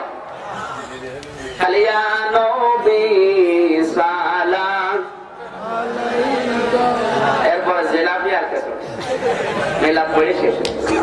এটার জন্য আসেন ভাই, উদ্দেশ্য নিয়ে আসেন। বিশ্বনবীকে আল্লাহ এই মাসে এমনি এমনি পাঠাননি। মানুষের হক যে কত বড় গুরুত্বপূর্ণ বিষয়, এটা যদি আমরা জানতাম। হযরত ওমর দায়িত্ব নেওয়ার পরে যে 2 বছর 6 মাস দায়িত্বে ছিলেন, প্রতি রাতে তিনি 3 থেকে 5টা ভালো কাজ না করে ঘুমাতেন না। ভালো কাজ বলতে আমরা মনে করি নামাজ পড়া, রোজা করা না, এটা তো ভালো কাজ অবশ্যই, কিন্তু ভালো কাজ তারা মনে করতো মানবতার সেবা করা। তাদের জীবনের সবচেয়ে বড় টার্গেট ছিল মানবতার উপকার আমার তারা হয় কিনা, এটাই ভালো কাজ। গভীর রাজনীতি তিনি বের হলেন, হঠাৎ করে দেখলেন কান্নার আওয়াজ আসে। কাছে গিয়ে দেখলেন কয়েকটা বাচ্চা কান্নাকাটি করছে। একটা আধা বয়সী মেয়ে লোক পাথর কয়েকটা হাড়ির ভেতরে দিয়ে নাড়াচাড়া করছে, আর বলে এই তো রান্না হয়ে গেল, গোশত রান্না হচ্ছে। হযরত ওমর দৃশ্য দেখে দেখে তার মেজাজ গেল খারাপ হয়ে, কাছে গিয়ে বলে এই মেয়ে, তুমি এত জালিম কেন, অবিবেচক কেন? ছেলে মেয়েদেরকে আগে আগে খাবার দিয়ে ঘুম পাড়াওনি কেন? মেয়েটা বলে কে আপনি? আপনাকে চিনি না, আপনি আমাকে জালেম অবিবেচক বলতে পারেন না, কারণ আপনি জানেন না আমাদের অবস্থা কি। আমরা এই এলাকার মানুষ না, আমরা দূরের এলাকার মানুষ।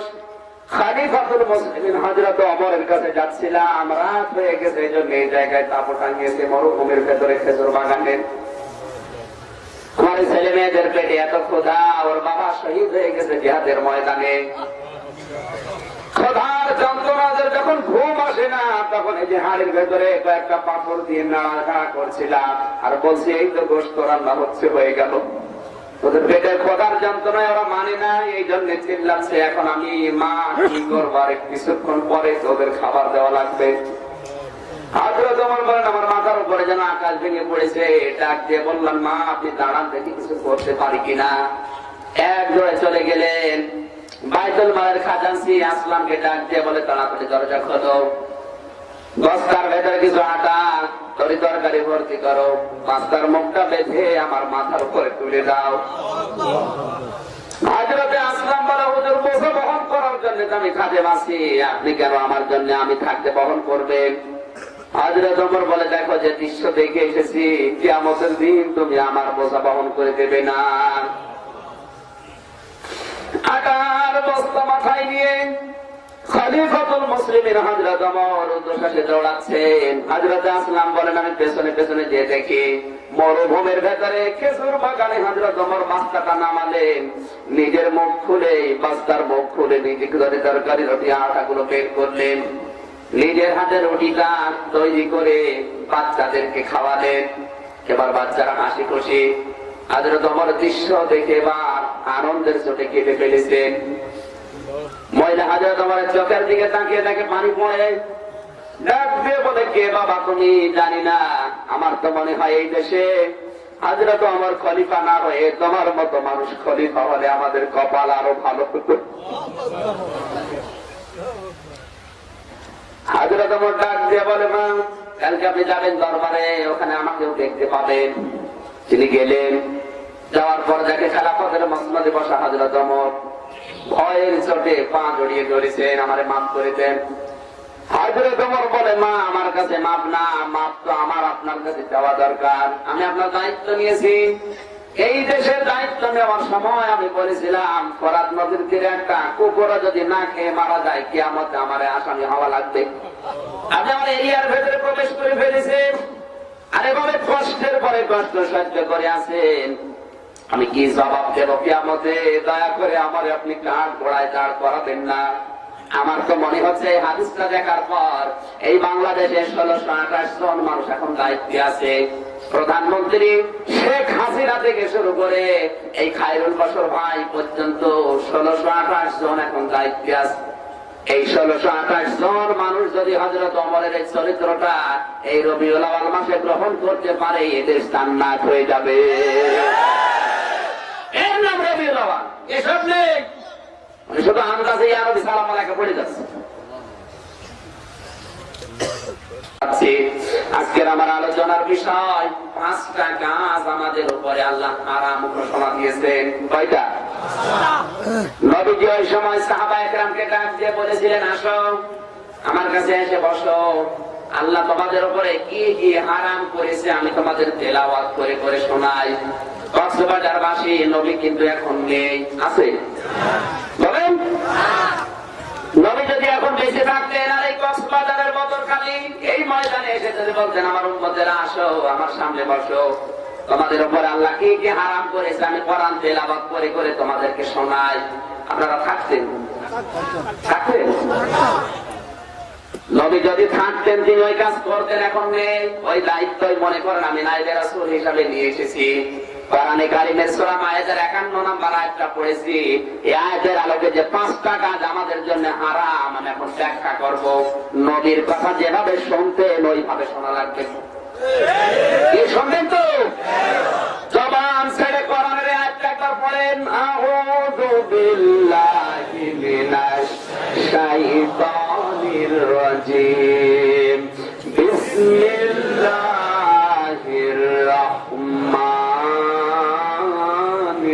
রাহিম। কুল তাআলাউ আতলু মা হাররামা রাব্বুকুম আলাইকুম আল্লা তুশরিকু বিহি শাইআ ওয়া বিল ওয়ালিদাইনি ইহসানা।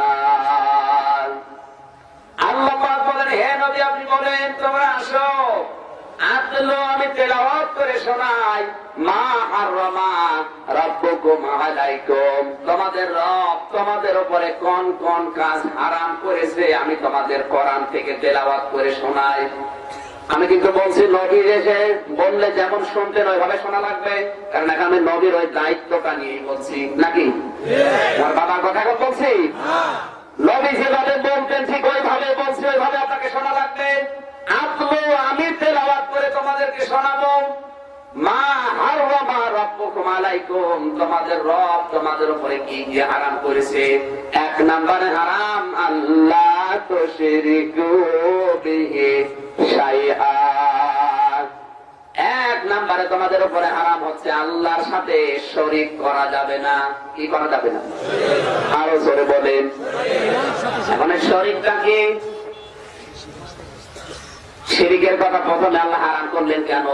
আপনি যত গুনাহ করেছেন আল্লাহ ইচ্ছা করলে মাফ করে দেবেন, কিন্তু শিরকের কোন গুনাহ যদি আপনার আমলনামায় আল্লাহ দেখে আকাদিমনা ইলা মা আমিলু মিন আমালিন ফাজআলনাহু হাবাআম মানসুরা। আল্লাহ পাক বলেন শিরকের কোন গুনাহ যদি আমলনামায় দেখতে পাই ওটা ধুলি কণার মতো মুখের উপরে নিক্ষেপ করব। জোরে বলেন নাউযুবিল্লাহ। এখানে ছোটখাটো অন্য গোনা যদি থাকেও আল্লাহ ইচ্ছা করলে মাফ করে দেবেন, কিন্তু শিরকের গোনা কোনো মাফ বলেন? শিরকের গোনা মাফ হয় না কেন? আপনি যদি এখন বাড়িতে দেখেন আপনার স্ত্রীর পাশে পাশের বাড়ির সলিমতি শুয়ে আছে, ওকে তো কিছু করেন, শুধু শুয়ে আছে, আমার ভালো লাগবে? যারা কথা বলছেন আর অনেক খুব খুশি, ভালো লাগবে? আপনার হাতের কাছে যা থাকবে ওই দিয়ে পিটাবেন, এমনকি যদি তাও থাকে কেটে আলাদা করে ফেলবেন, এত রাগ হবে আপনার। কারণ কি, আপনি কবুল বলার পরে ওই শুধু আপনার, অন্য কারো কথা বলেন না কেন? আল্লাহ তাআলা বলেন, বান্দা শুধুমাত্র আমার, এর ভেতরে যদি অন্য কেউ ভাগ বসায় তখন আমার ওরকম রাগ হয়। আপনার উপর আর কারো অধিকার নেই, কারণ সেই মায়ের বীর্য থেকে শুরু করে বাবার বীর্য থেকে শুরু করে পর্যন্ত আপনি এ পর্যন্ত আপনার পেছনে কারো কিছু নেই, যা আছে সব কার? বলেন। আমি কোরআনের আয়াত গবেষণা করে পেয়েছি, বাবার স্ফলিঙ্গ দিয়ে দ্রুত গতিতে যে পানিটা বের হয়ে আসে, এই নাপাক পানি দিয়ে আল্লাহ চারটা জিনিস তৈরি করে, চুল, রগ, হাড় আর পর্দা। মায়ের রেহেমের ভেতর যে কারারিং মাকিন, ওখানে আল্লাহ যে সুরক্ষিত জায়গা রেখেছেন, ওখানে নাপাক পানি আছে, ওই পানিটাতে আল্লাহ চারটা জিনিস বানায়, রক্ত, গোশত, চর্বি আর চামড়া। এই আটটা জিনিস যখন এক হয়ে যায়, আমার আল্লাহ বলেন, আমি নিজের পক্ষ থেকে 5টা জিনিস আমার বান্দাকে দান করি। কয়টা? এদের মাঝখানে কিন্তু রব শব্দটা আছে, মা হাররামা রাব্বুকুম আলাইকুম, তোমাদের রব, যেহেতু আমার নাম রব, এই কারণে আমি আল্লাহ 5টা জিনিস ওকে দান করি। রব শব্দের যতগুলো অর্থ আছে, 19টা অর্থ আছে, আমি সামারাইজ করে 5টা বানিয়েছি। তার 1 নাম্বার অর্থ রব, ওই সত্তাকে বলা হয় যিনি চাওয়ার আগে জিনিস দিয়ে দেয়, প্রয়োজন হওয়ার আগে যিনি মানুষকে জিনিস দিয়ে দেয়। মায়ের রেহেমের ভেতরে আপনি 8টা জিনিস দিয়ে মানুষ হতে পারবেন না। বিজ্ঞান এখন বলছে কম পক্ষে 13টা জিনিস লাগবে মানুষ বানাতে। কয়টা? আপনার মার বাবা খুব বেশি হলেও কয়টা দিয়েছে? 8টা। আল্লাহ পাক বলেন, আমি রব নামের কারণে কয়টা দেই? 5টা। ওয়াজাআলা লাকুমুস সামাওয়া ওয়াল আবসারা ওয়াল আফইদা ইলা আখির আয়াত। সূরা নাহাল 14 নম্বর পারা, 14 নম্বর পৃষ্ঠা, 14 নম্বর লাইনের 78 নম্বর আয়াতের মাঝের অংশে আছে। এখন দলিলগুলো তো লম্বা করা যাচ্ছে না, খুব তাড়াতাড়ি করুন। শ্রবণ শক্তি, দর্শন শক্তি, বাক শক্তি, আকেল শক্তি আর জ্ঞান শক্তি, এই 5টা জিনিস আমার রব নামের কারণে আমি বান্দাকে দেই। একটাও যদি কম দিত, আপনি কিন্তু দুনিয়ায় আসতেন কিন্তু অপূর্ণাঙ্গ হয়ে। যদি শ্রবণ শক্তি না দিত আল্লাহ, আপনি কালা হয়ে আসতেন নাকি? যদি দর্শন শক্তি না দিত আপনি অন্ধ হয়ে আসতেন, আকেল শক্তি না দিত আপনি পাগল হয়ে আসতেন। অনেক পাগল আসে না? একথা বলি না কেন? আপনাকে এভাবে আনতে পারতো আল্লাহ, কিন্তু দেয়নি। দয়া করে 5টা জিনিস দিয়ে আপনাকে পরিপূর্ণ করে দুনিয়ায় এনেছে। দুনিয়ায় আনার পরে আপনি যে খাবার খাবেন তা আপনি, এই জন্য দুনিয়ায় আসা 6 মাস আগে আপনার জন্য মায়ের স্তনে আল্লাহ দুধ রেডি করে রেখেছে। কিন্তু প্রশ্ন এখানে, অনেক মায়েরা এখন আর দুধ সন্তানকে দিতে চায় না। নিজের ফিগার নষ্ট হয়ে যাবে, নিজের বডি খারাপ হয়ে যাবে, এই জন্য সন্তানকে আর দুধ দেয় না। স্বামীকে বলে ডানো আনো, পাগল পেয়েছে আমাদের, ডানো আনো। ডানো বানাচ্ছে কি দিয়ে? এখন বাজারে প্রায় 13টা খাবার পাওয়া যাচ্ছে। এই সেরেলাক থেকে শুরু করে, নিডো থেকে শুরু করে, এই ডানো থেকে প্রায় 13টা খাবার এখন বাচ্চাদের পাওয়া যাচ্ছে। শহর এলাকায় বেশিরভাগ মায়েরা সন্তানকে আর দুধ দেয় না, দেয় ওইগুলো। আপনি ডানো, নিডো, সেরেলাক আপনি একটু গবেষণা করে দেখেন, সবগুলো বানানো হয় পশুর দুধ দিয়ে। ফ্যাক্টরিতে খোঁজ খবর নিয়ে দেখবেন ডানো তৈরি হয় ডেনমার্কে। যা বানাচ্ছে বাচ্চাদের জন্য খাবার হিসাবে, আমি যতটুকু খোঁজ নিয়েছি সবগুলো বানানো হয় পশুর দুধ দিয়ে। কি দিয়ে? মায়ের দুধের ভেতরে তো শুধু দুধ না, ওটা খাবার তো অবশ্যই, ওর ভিতরে মহব্বত আল্লাহ দিয়েছে, ভালোবাসা দিয়েছে। এই জন্য যেই সন্তান মায়ের দুধ বেশি খাবে, ও সন্তান মায়ের প্রতি ভালোবাসা মহব্বত বেশি হবে। এগুলো দেয় না, অধিকার নষ্ট করে। ও বড় হওয়ার পরে মায়ের বাবার হক নষ্ট করে ওদের বৃদ্ধাশ্রমে রেখে আসে। কথা বলেন না কেন? এদের রাঙ্গামাটি ছিলাম কয়েকদিন আগে, লঙ্গদু লংগদু থানা থেকে আসার সময় দেখে একজন মাথায় করে নিয়ে আসতেছে তার মাকে। কি হয়েছে? আমার মা বৃদ্ধাশ্রমে রেখে যাচ্ছে। মা বর্জারা এসেছেন, আপনি সন্তানের অধিকার নষ্ট করবেন না। বাবাকে তো আল্লাহ এটা নিয়ে দিয়েছে মাকে, কারণ কি? মাকে আল্লাহ দান করার কারণে সন্তানের উপরে অধিকার এক গুণ বাড়িয়ে দিয়েছে। আল্লাহর নবী বলেন, তোমার মা তোমাকে কষ্টের পরে কষ্ট সহ্য করে পেটে বহন করেছে, এরপরে ডেলিভারির কষ্ট সহ্য করেছে, এরপরে তোমার দুধ দিয়েছে। এই জন্য মায়ের মর্যাদা বাবার কাছে 3 গুণ আল্লাহ বাড়িয়ে দিয়েছে। আল্লাহর আইন মানা কিন্তু ফরজ, আর মা বাবার খেদমত করা ফরজ। আল্লাহর আইন যত দামি, মা বাবার খেদমত ওই রকম দামি। এখানে আল্লাহর আইন মানা ফরজ, আর মা বাবার আইন মানা মা বাবার আইন মানা ফরজ না, মা বাবার খেদমত করা ফরজ। কেউ যদি মা বাবার সেবা না করে তাহলে আল্লাহর আইন মানলে ওকে আল্লাহ সওয়াব দেবে না। কারণ যত জায়গা আল্লাহ আইনের কথা দিয়েছেন সেখানে মা বাবার নাম দিয়েছেন। কোরআন শরীফ আমি যতবার পড়েছি প্রায় 23 জায়গায় পেয়েছি মা বাবার নামটা। যেখানে মা বাবার নাম সেখানে আল্লাহ ব্যাখ্যা দিয়েছেন। কি দিয়েছেন? কেন দিলেন? কারণ আল্লাহ জানে আমার পরে সবচেয়ে বেশি কষ্ট করেছে ওর জন্য ওর মা আর বাবা। কথা বলে না কেন? মায়েদের বুকের উপরে আল্লাহ দুনিয়াতে আসার 6 মাস আগে খাবার রেডি করে রাখে। আপনি শক্ত খাবার খেতে পারবেন না, এই জন্য 2 বছর পর্যন্ত আপনার দাঁত ওঠে না। 2 বছর পরে আপনি যখন শক্ত খাবার খাওয়ার প্রয়োজন দেখা যায় তখন আল্লাহ একটা একটা করে দাঁত তুলে দেয়। সুবহানাল্লাহ বলেন। এই যে এখান থেকে শুরু করে আপনার 25, 30, 50 বছর পর্যন্ত আপনার পুরো জীবনে আর কারো কোনো দাবি নেই, জান সরকার আরো জোরে। এই জন্য আমার আল্লাহ জানিয়েছেন, স্বামী যেমন স্ত্রীর কাছে অন্য কাউকে দেখলে রাগ করে, আমার বান্দার প্রতি যখন দেখি যে অন্য কেউ ভাগ বসিয়েছে তখন আমার ঠিক রাগ হয় এরকম। এখানে শিরিকের গুনাহ বলেন। এখন শিরিক কাকে বলে আপনি যদি না বোঝেন তাহলে আপনি আমল করবেন কি? কোরআন শরীফ, হাদিস শরীফ আমি যতটুকু পড়েছি, শিরিক প্রধানত 4 প্রকার। এদিকে তাকান। শিরিক বিল জাত, শিরিক বিল সিফাত, শিরিক বিল ইখতিয়ারাত, শিরিক বিল হুকুক। এই 4 নাম্বার যে প্রকারটা, এক একটা প্রকার আবার 8 প্রকার করে।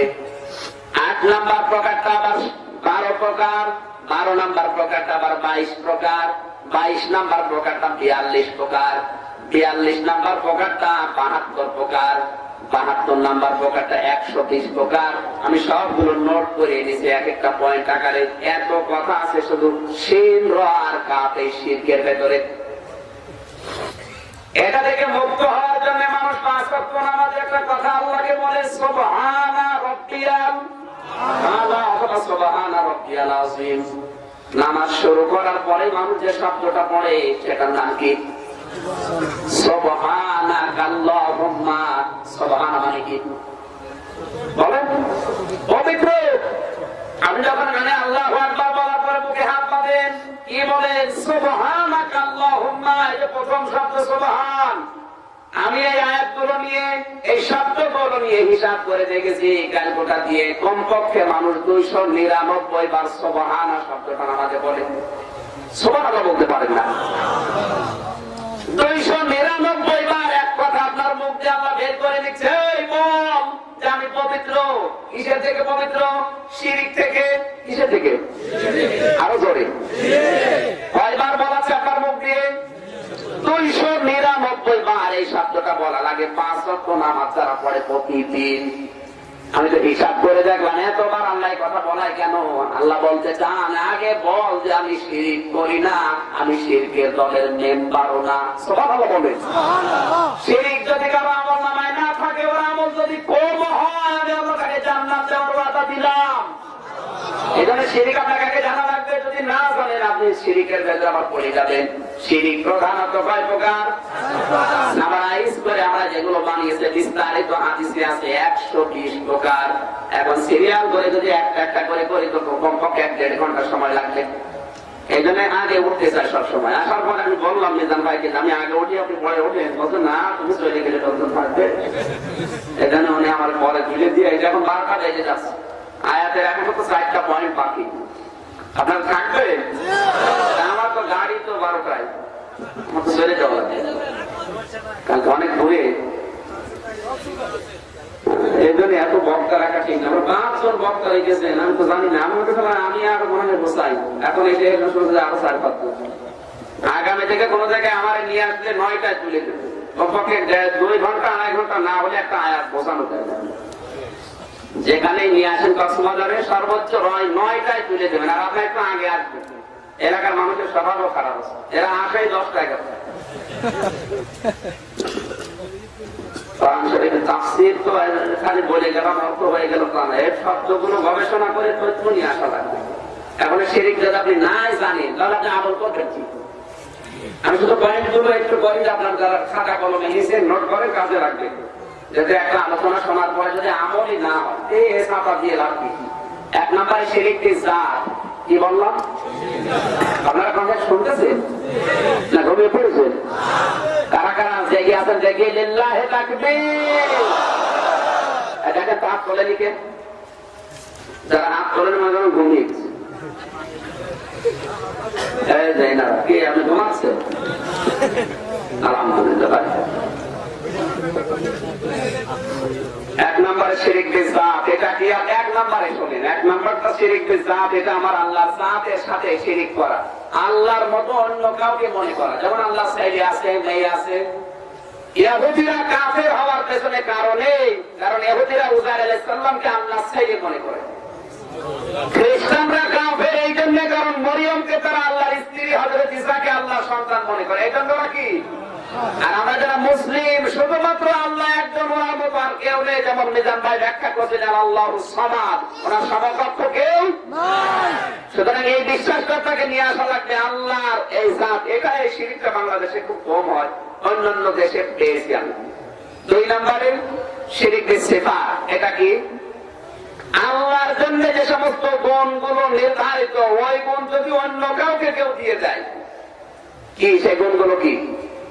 যে আল্লাহ সব কথা শুনতে পান, সব জায়গায় তিনি হাজির নাজির, তিনি গায়েব জানেন। এই গুণগুলো কার জন্য নির্ধারিত?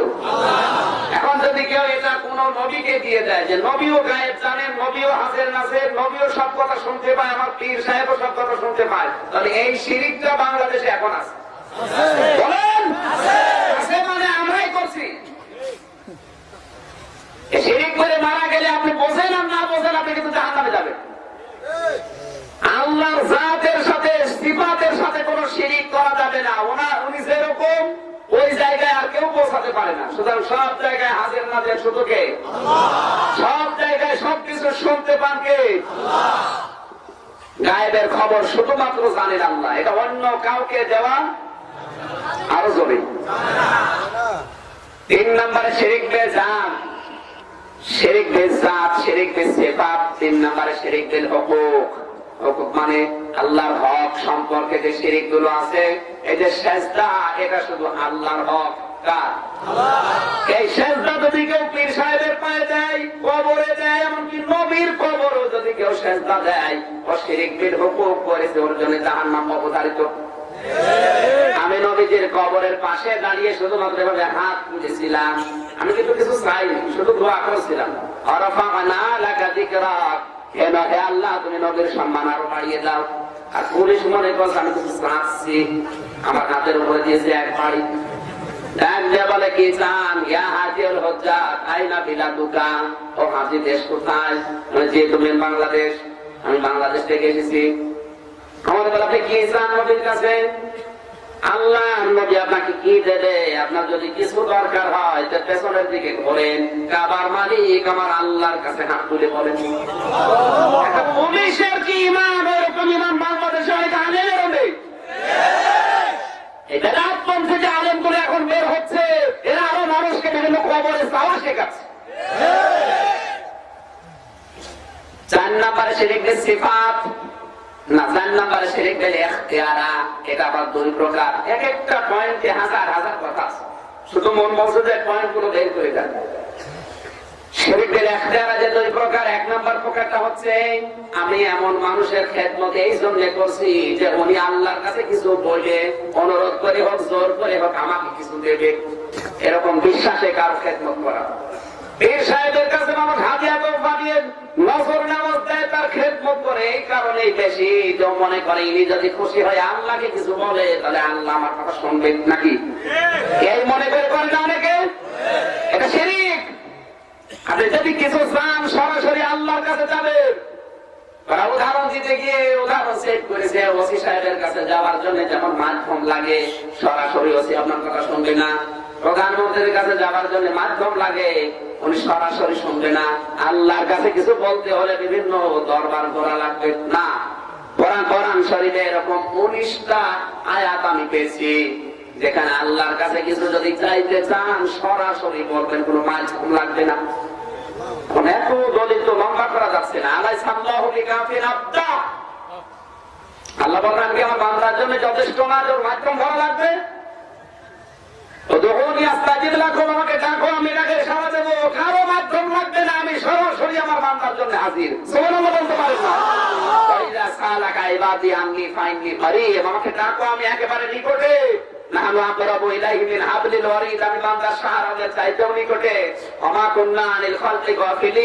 আমার সৃষ্টি জগৎ সম্পর্কে আমি গাফেল না, এরকম আয়াত পড়া কোরআনে আছে 19 জায়গায়। কত জায়গায়? সুতরাং আল্লাহর সাথে সরাসরি আপনার সম্পর্ক করা লাগবে। আর এটা করার জন্য তাহাজ্জুদ নামাজ দরকার। কি নামাজ? তাহাজ্জুদ। ফজরের নামাজই পড়ে না, তাহাজ্জুদ নামাজ।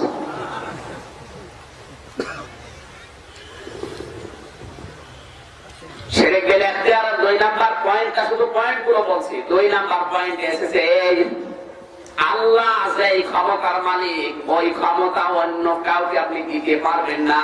যেমন আইন বানানোর ক্ষমতা কার? আরো জোরে। এখন যদি আইন বানানো কেউ নিজের পক্ষ থেকে তৈরি করে, তাহলে সে যেন আল্লাহর সাথে শিরক বিল ইখতিয়ার তৈরি করেছে। কোরআনে কারিমে আল্লাহ এরকম আয়াত দিয়েছেন প্রায় 902 জায়গায়। ইনিল হুকমু ইল্লা লিল্লাহ। সূরা ইউসুফ 12 নাম্বার 19 নাম্বার পৃষ্ঠা 7 নাম্বার লাইনে 40 নাম্বার আয়াতের মাঝের অংশে আছে আল্লাহ বলেন, আমি আল্লাহ নিজে বানিয়েছি আর হুকুম দেওয়ার মালিক শুধুমাত্র আমি। সুতরাং আইন তৈরি করার ক্ষমতা কার? আরো জোরে। এখন যদি কেউ আইন নিজের হাতে তৈরি করে মানুষের উপরে চাপিয়ে দেয়, ও আল্লাহর চাইতে। শয়তান ইবাদত করেছিল 70 লক্ষ বছর। কত বছর? 70 লক্ষ বছর ইবাদত করার পর একটা আইন মানে নাই। কয়টা? আরো জোরে। আল্লাহর একটা আইন মানে এতটুকুই। আল্লাহর আইনের উপরে আরেকটা আইনও বানিয়েছে, এই কাজ কিন্তু শয়তান করেনি। কথা বলে না কেন? আল্লাহর একটা আইনও মানে নাই, কিন্তু আল্লাহর আইনের এগেইনস্টে আরেকটা আইন বানিয়েছে, এই কাজ করেছে। কিন্তু যে আল্লাহর বান্দা আল্লাহর আইন মানে না, আরো নতুন করে আল্লাহর আইনের বিপক্ষে নতুন আইন তৈরি করে জনগণের উপরে চাপিয়ে দেয়, কত বড় শয়তান। এজন্য জিন শয়তান দেখবেন সূরা আয়াতুল কুরসি আর 4 ফুল পড়ে ফু দেবে, চলে যাবে। আরে মানুষ শয়তান কোরআন ধরে ফু দিলে পড়ে ফু দিলে যায়। আমি নিজে নামতে পারলাম না, আপনার আবার উল্টো পাল্টা বলছেন তো। আমার মনে হচ্ছে বাংলাদেশের জিন শয়তানের চাইতে মানুষ শয়তান অনেক এখন বেশি। কথা বলেন, নিজে আল্লাহর আইন মানেই না, কেউ মানতেও দেয় না। আরো নতুন করে আল্লাহর বিধানের উপরে নতুন আইন বানিয়ে মানুষের উপরে চাপিয়ে দেয়, ও তো শয়তানের ভাইরা ভাই। কথা বলেন, আপনি নিজে আল্লাহর আইন মানতে পারেন না, সেটা আপনার ব্যর্থতা। যারা মানতে চায়, মানাতে চায়, তাদের সাহায্য করবেন। এটা না আরো ফিরে যাওয়া যায় কি করে, সেই চেষ্টায় আছে। আপনাকে কোরআন শরীফ পড়ে ফু দিলে এই জন্য আপনার কোন পরিবর্তন হয় না। শিরকের ইখতিয়ারটা বাংলাদেশে এখন আমার মনে হচ্ছে আছে। আল্লাহর আইন বিপক্ষে যদি কেউ আইন নতুন করে তৈরি করে, কোরআন শরীফের ভেতরে একটা উল্লেখযোগ্য সূরা ফুরকান, ফুরকানের ভেতরে 83টা ধারা আছে। বাংলাদেশের সংবিধানে যে ধারাগুলো আছে, 379 নাম্বার ধারা বাংলাদেশের সংবিধানের। এটা কি? কেউ যদি চুরি করে ধরা পড়ে, 379 নাম্বার ধারা এটা। কেউ যদি চুরি করে ধরা পড়ে, তার সর্বোচ্চ শাস্তি 3 মাস থেকে 3 বছরের জেল। আমি কি বেশি বলছি না কম বলছি? ঠিক আছে, এইটাই সংবিধান আমার পড়া। 3 মাস থেকে 3 বছরের জেল হবে, এটা বাংলাদেশের সংবিধান। আর কোরআনের সংবিধান সূরা মায়েদার 38 নম্বর আয়াত, আস-সারিকু ওয়াস-সারিকাতু ফাকতাউ আইদিয়াহুমা। কেউ যদি চুরি করে সাক্ষ্য প্রমাণে ধরা পড়ে, ওটা যদি অভাবে না হয়ে স্বভাবে হয়, ওটা কেটে দেবে। কিসে? অভাবে না, স্বভাবে। বাংলাদেশে যারা চুরি করে এরা অভাবে না, স্বভাবে। এই যে বরিশাল থেকে আসলাম, ওই বিভাগের একটা এমপি 5 বছর আগে ওর জমি ছিল মাত্র 5 বিঘা, 6 বিঘা। এই 5 বছরের মাথায় ওর জমি এখন 8,595 বিঘা। তো সব জেব্রায় দিয়ে যাচ্ছে নাকি? কত সোজা শিরিকের ইখতিয়ার থেকে বেঁচে থাকা যাচ্ছে না। আমরা সব এখন এই দলের ভেতরে পড়ে গেছি। আরো বিস্তারিত বলার দরকার ছিল ইখতিয়ার নিয়ে। আমি শিরিকের বিষয়ে আর যাচ্ছি না। 2 নাম্বার পয়েন্ট ছিল অবিল ওয়ালিদাইনি ইহসানা, পিতা মাতার সাথে ভালো ব্যবহার করা লাগবে। কার সাথে? আগে বললাম আল্লাহ আইন মানা যেমন ফরজ, মা বাবার খেদমত করা কি আরো জোরে। এই ফরজ হওয়ার পেছনে আমি 3টা যে কারণগুলো পেয়েছি। 1 নম্বরে, দুনিয়ার সব মানুষের অধিকার আপনি হয়তো আদায় করে দিতে পারবেন সময় যদি পান, কিন্তু মা বাবার যে হক কিয়ামত পর্যন্ত আপনি আদায় করতে পারবেন না। কথা বলেন না কেন? আমার লাইফের একটা কথা বলছি বিশ্ববিদ্যালয়ে, কষ্ট হচ্ছে আপনাদের? সেটা এত গরিবের মাস্টার্সে পরীক্ষা দেবে, ও গণিত নিয়ে পড়াশোনা করতো। মাস্টার্সে পরীক্ষা দেবার কাছে টাকা ছিল না। বাবার কাছে গিয়ে বলে, আব্বা যদি পরীক্ষার ফিস দিতে না পারে তাহলে আমার 1 বছর জীবন থেকে চলে যাবে। মার বাবা দুইজনই গ্রাম্য মানুষ, চিন্তা করে কি করি, সর্বশেষ মানুষের জমিতে কামলা দিয়ে রোজা রেখে রেখে টাকা দিয়েছে ওর হাতে। কারণ রোজা রাখলে 2 বার খাবার খাওয়া লাগে, আর দুপুর বেলা খাওয়া লাগে না। এই টাকা গুছিয়ে ওর হাতে দিয়ে বলছে, যা পরীক্ষা দিয়ে আয়। পরীক্ষা দেওয়ার পরে পাশে করেছে, ঢাকা একটা চাকরিও পেয়েছে, পছন্দ করে বিয়ে করেছে। কিন্তু মেয়েটা এত জল্লাদ, মা বাবার নামও শুনতে পারে না। ডাক দিয়ে বলছে, দেখো শ্বশুর শাশুড়ির পরিচয় দিতে পারবা না, গরিব।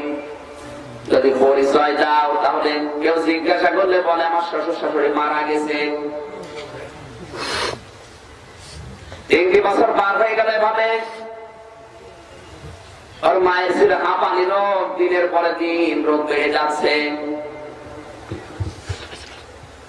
হঠাৎ ওর বাবা চিন্তা করছে জীবন বাঁচাতে এখন কি করি। একটা ভাঙ্গা রিক্সা ভাড়া নিয়েছে। তাও রাতের বেলা ওই যে নাইট কোচ গুলো আসে, ওই নাইট কোচের ভাড়া মারে, দিনের বেলা বের হয় না, ছেলের সম্মান নষ্ট হবে এই কারণে। মাথার উপরে চাদর ফেলে দিয়ে মুখটা মাফলার দিয়ে পেঁচিয়ে এরপরে যায়, কেউ যেন চিনতে না পারে। ঢাকার ফার্ম গেটে একবার ওর গ্রামের একজনের সাথে দেখা। ডাক দিয়ে বলে, ভাই আপনি খুব আরামে আছেন, আপনার মা 3 দিন পরে আছে, ওষুধের পয়সা নেই, মনে হয় বাঁচবে না। স্ত্রীর কাছে বলছে, আমি বাড়ি যাবো, আমার মা অসুস্থ। বলছে, না যাওয়া যাবে না, যদি যাও তোমার আমি ডিভোর্স দেবো। ওর গেছে মেজাজ খারাপ হয়ে বলছে, তোর ডিভোর্সের গুলি মারি, আমার মায় বাঁচে না। রাগ করে ওই রাতে চলে এসেছে। রাত 3টার সময় নেমেছে নাইট কোচ থেকে, দেখে একটা ভাঙ্গা রিক্সা টিম টিম করে আলো জ্বলছে। ডাক দিয়ে বলে, খালি এদিকে আয়। সামনে যেয়ে দেখে ওর বাবা, মুখটা ঢাকা ছিল, চিনতে পারে না। ছেলেকে চেনা গেছে, পরিচয় দিলে লজ্জা পাবে, এতগুলো মানুষ বাস থেকে নামে। মাথা নিচু করে গলা মোটা করে বলছে, স্যার আপনি যাবেন কোথায়? শান্তি পাড়ায় তো আর বাড়ি যাবো। কি হয়? যা হয় তুমি যাবে কিনা? ওঠেন স্যার। রিক্সায় তুলে নিয়ে যাচ্ছে। কিছু দূর যাওয়ার পরে পিঠের উপরে ধাক্কা দিয়ে বলছে, জোরে চালান। এমনিতে শীতের রাত, 3 দিনের প্রায় না খাওয়া শরীর, অন্ধকার, কুয়াশা। জোরে যখন যেতে পারে না, পেছনে দিয়েছে আর 1 ধাক্কা। এই বয়সে রিক্সা চালাও, তোমার ছেলে মেয়ে নেই। ছেলে একটা ছিল, আর কথা বলে না।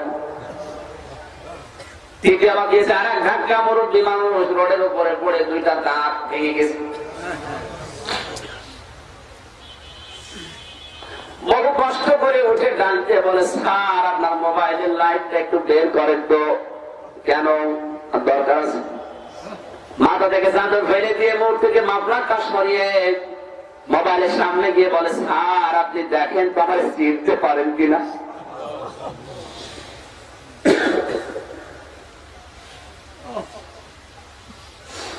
তোমাকে স্যার বানাতে গিয়ে আমার জীবনটাই নষ্ট হয়ে গেছে।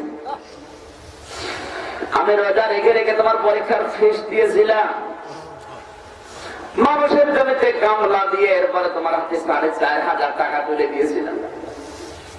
তোমার মা 3 দিন পড়িয়াছে, ঔষধের পয়সা নেই। তুমি যখন একবার দুইবার তৃতীয়বার ধাক্কা দিলে, রোডে পড়ে আমার 2টা দাঁত থেকে রক্ত বের হচ্ছে। ছেলেটা লাফ দিয়ে বাবার পা জড়িয়ে বলে, আব্বা তুমি ভাঙ্গারে সারাতের বেলা পেলে কোথায়? বাবা বলে, সন্তান আমি রেখেটা ভাড়া দিয়েছি, দিনের বেলায় তো বের হতে পারি না তো সম্মানের কারণে, রাতের বেলা ওই নাইট কোচ গুলো আসে, মুখটা বেঁধে এরপরে আমি আসি, কেউ চিনতে না পারে।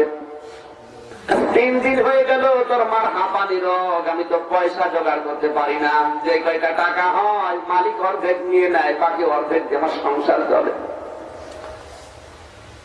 জলদি করে বাড়ি চল, তোর মা মনে আর বাঁচবে না। তাড়াতাড়ি বাড়ি পৌঁছিয়ে দেখে বাড়ি যাওয়ার 10 মিনিট আগে ওর মা মারা গেছে।